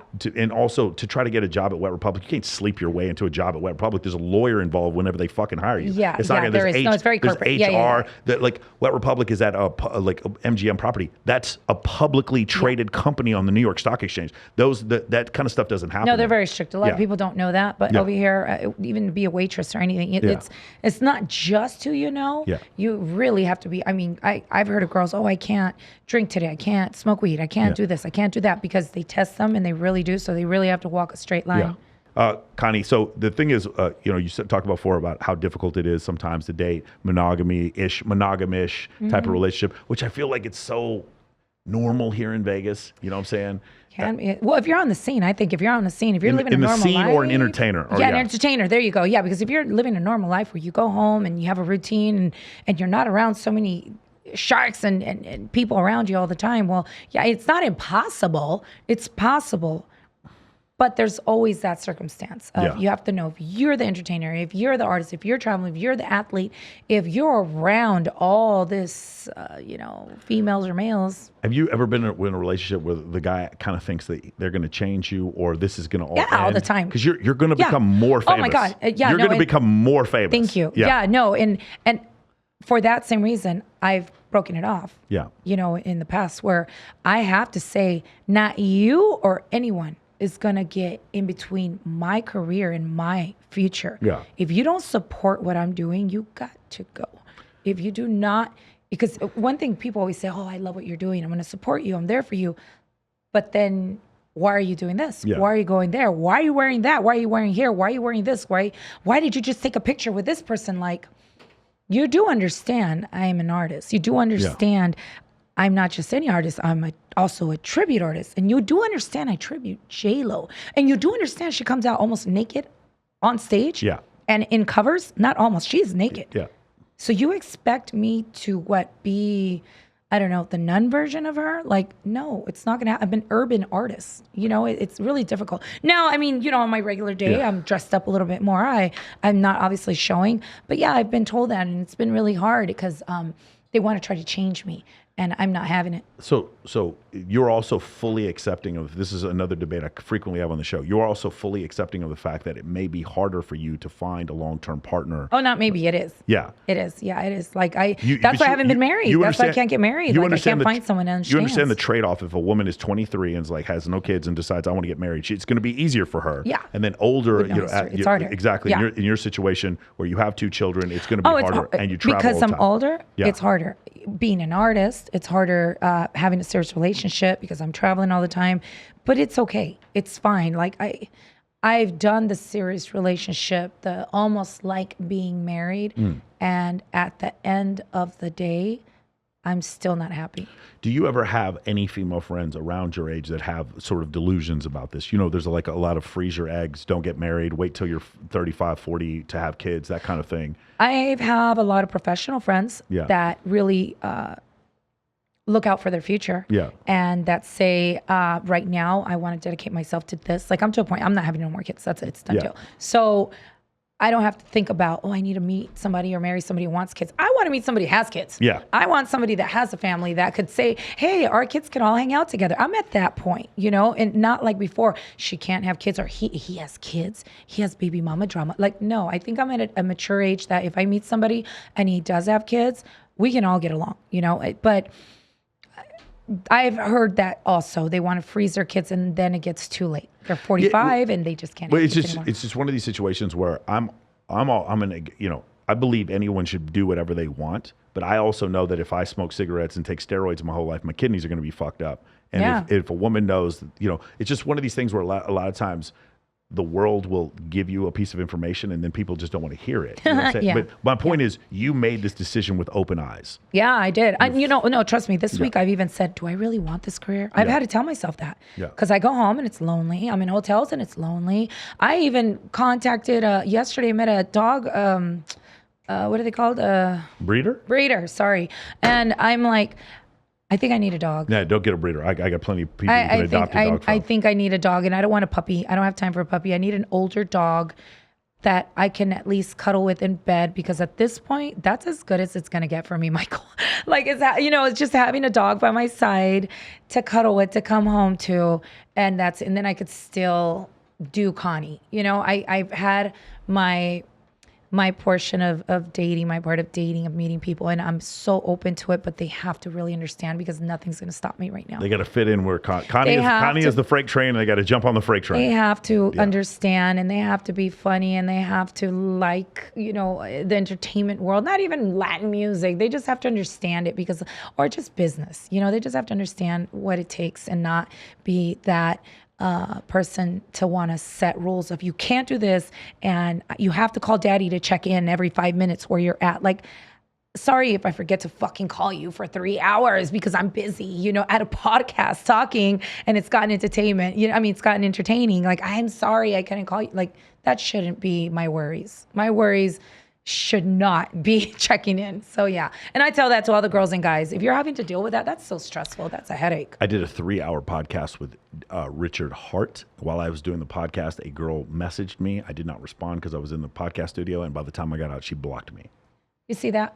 Yeah. Do you see what I'm talking 100%. about? You should say, nothing's wrong with me. Yeah. This is my future, my career, and I'm not going to let anything get in the way. And if they block me, how toxic is that? Yeah, it's pretty bad. A simple, hey, I'm sorry, honey, I couldn't answer because the other day I was like interviewing with an artist. I was with an artist, a big artist. We're in the back, and she's a huge icon in the Latin world. And I'm literally like recording what me and her are saying, and my phone's ringing, and I'm sending it to voicemail. And my FaceTime rings, and I'm sending it to voicemail, and my phone rings again, and I'm like, like, you know how annoying that is? Please, if I send you to voicemail, just give a few minutes to let me call you. And I know I used to be that toxic, but why aren't you answering? But why aren't you this? Why aren't you that? But it's because I really didn't know where the person was. You know where I'm at and what I'm doing. You should not be calling me at this time. Or if you do call me, text me. You know what I'm saying? But people don't understand. It is weird, right? Because like I used to talk on the phone all the time, and now I just mostly text. There's some people with certain relationships. Michael, have you ever broken up through text? No, I don't really break up. It doesn't really. Yeah, my breakups are a little different. But yeah, no. But I've. It's rough when you do that. I was reading. Brandon Carter did a video. It's like you should always break up through text and never do it in person. That, you know what? This world has changed. I guess I'm just such a passionate, romantic person that to me it's like, you know, in person or on there, let me hear your voice, let me FaceTime, let me talk to you. Everything's through text now. That's just so horrible. Like, oh, good morning. Can you not call and say good morning? Or beautiful poems, beautiful. Can you not call and say those things? Like, I don't know. I'm just so old school when it comes to those kind of things. Yeah. But yeah, text messaging to me, it's like, gosh, I want to change my number already. I don't want you to have my phone number. Call me, come visit me, send me flowers. Be old school. I love it. Connie, what do you have coming up in the future? What is Connie working on now? Connie's working on a whole lot of music, some crossover music too in English, urban, everything Latin urban. I'm doing a lot of collaborations. I have my beauty line, 1111 Beauty. I see that number 1111 so much. And because I've been in the beauty industry for so many years, it's, you know, I want to put it out there, and I'm collaborating a lot with beauty influencers, other influencers. I just got offered a role for this movie. It's going to be for Netflix, going to be filmed in Mexico, just so much. And I love it because I told the producer, you know what? Because he's like, do you have any acting skills? I'm like, I act every day of my life. Like obviously doing tributes and being on TV, interviewing so much, you're acting every day. Being an influencer, I think there's like influencer awards now because you could register to win awards as an actor or actress. Yeah. And I've even been pitched that. So I'm like, yeah, I act every day of my life. I love it. But movie, if we're doing films, more music coming. It's just, gosh, I don't know. My life is not planned out 100%. I get offered an amazing deal and I go with it. I take it. I'm going to Panama at the end of this month, doing a tour there, media tour. So there's so much coming. Beautiful. Yeah. Where can we find you on social media? Connie Pena, ConniePena.com, Connie Pena, Facebook, Instagram, TikTok, Spotify. Check out my music, download my music. Please drop me some comments. I'm trying to grow that YouTube channel. You know, I have all the social media down except for YouTube. I need to get a little bit more with some YouTubers out there. I love collaborating, by the way. Michael, I love collaborating with other influencers and artists. And then OnlyFans, Connie Pena. I love it. So you can see all the fun stuff I post. So much Connie there for you. It's too much. It's too much Connie B. And we'll give you, I'll get you a bunch of TikTok clips and shorts that you can post on YouTube and TikTok. Thank you. Yeah, it'll be fun. For sure. We should do a TikTok actually. Yeah, let's do one. Let's do it right now. All right, guys. Hey, guys, thank you so much for checking us out. I'm really excited that we got Connie on here. We've been having a conversation. I believe the ethos for this, you, myself, Nicolette Shea, Lady Maza. We were in a strip club. We were in Lady, yes, my Colombian queen. I love Lady. It's so much fun. Yes. We were at the office at the Rhino. Yeah, we call it the office. We call it the office. We're at the Spearmint, right? All the old school Vegas pioneers. Me and 6 girls. Yeah, you were the only guy. And I was talking to her, and I was like, "Hey, let's do a podcast together." Isn't that funny how we're talking business in a strip club? You see, this is the kind of stuff that really happens in Vegas. We're talking, networking and business and opportunities in a strip club. While another girl, hey, you guys want to dance? Oh, thanks, maybe not right now. Or just here, sit on my lap really quick. Okay, let's keep talking. Yeah. So it's incredible. So because of that, I'm going to tell my accountant we're writing that whole thing off. All the money I spent at Rhino, it's now a tax write-off. It sure is. You better believe it. It's proof right here. It's all a tax write-off. Connie, thank you so much for joining us. Thank you. Guys, I do appreciate all the comments on Apple, on all the new downloads from Spotify. I cannot believe how many people have, just the audio version is really amazing. All the new people that are watching, checking out the 2 live shows we're doing now, which is the MOA group calls we do every other Monday. And then every other Friday, we're going to do Access Vegas. The next one's coming out on the 18th of the 18th of November with Rollo Tomasi, and then the podcast as well. So I want to say thank you to you guys, all you, the new people who have joined MOA. There's so many new people inside of Men of Action. I'm really, really excited. If you guys want to check out more of that, please go to MOAmentoring.com. If you want to figure out how to become a master networker and build your network to success and be able to, your network is your net worth, and it'll take you anywhere and it'll get you anything. And I will see the rest of you guys next week.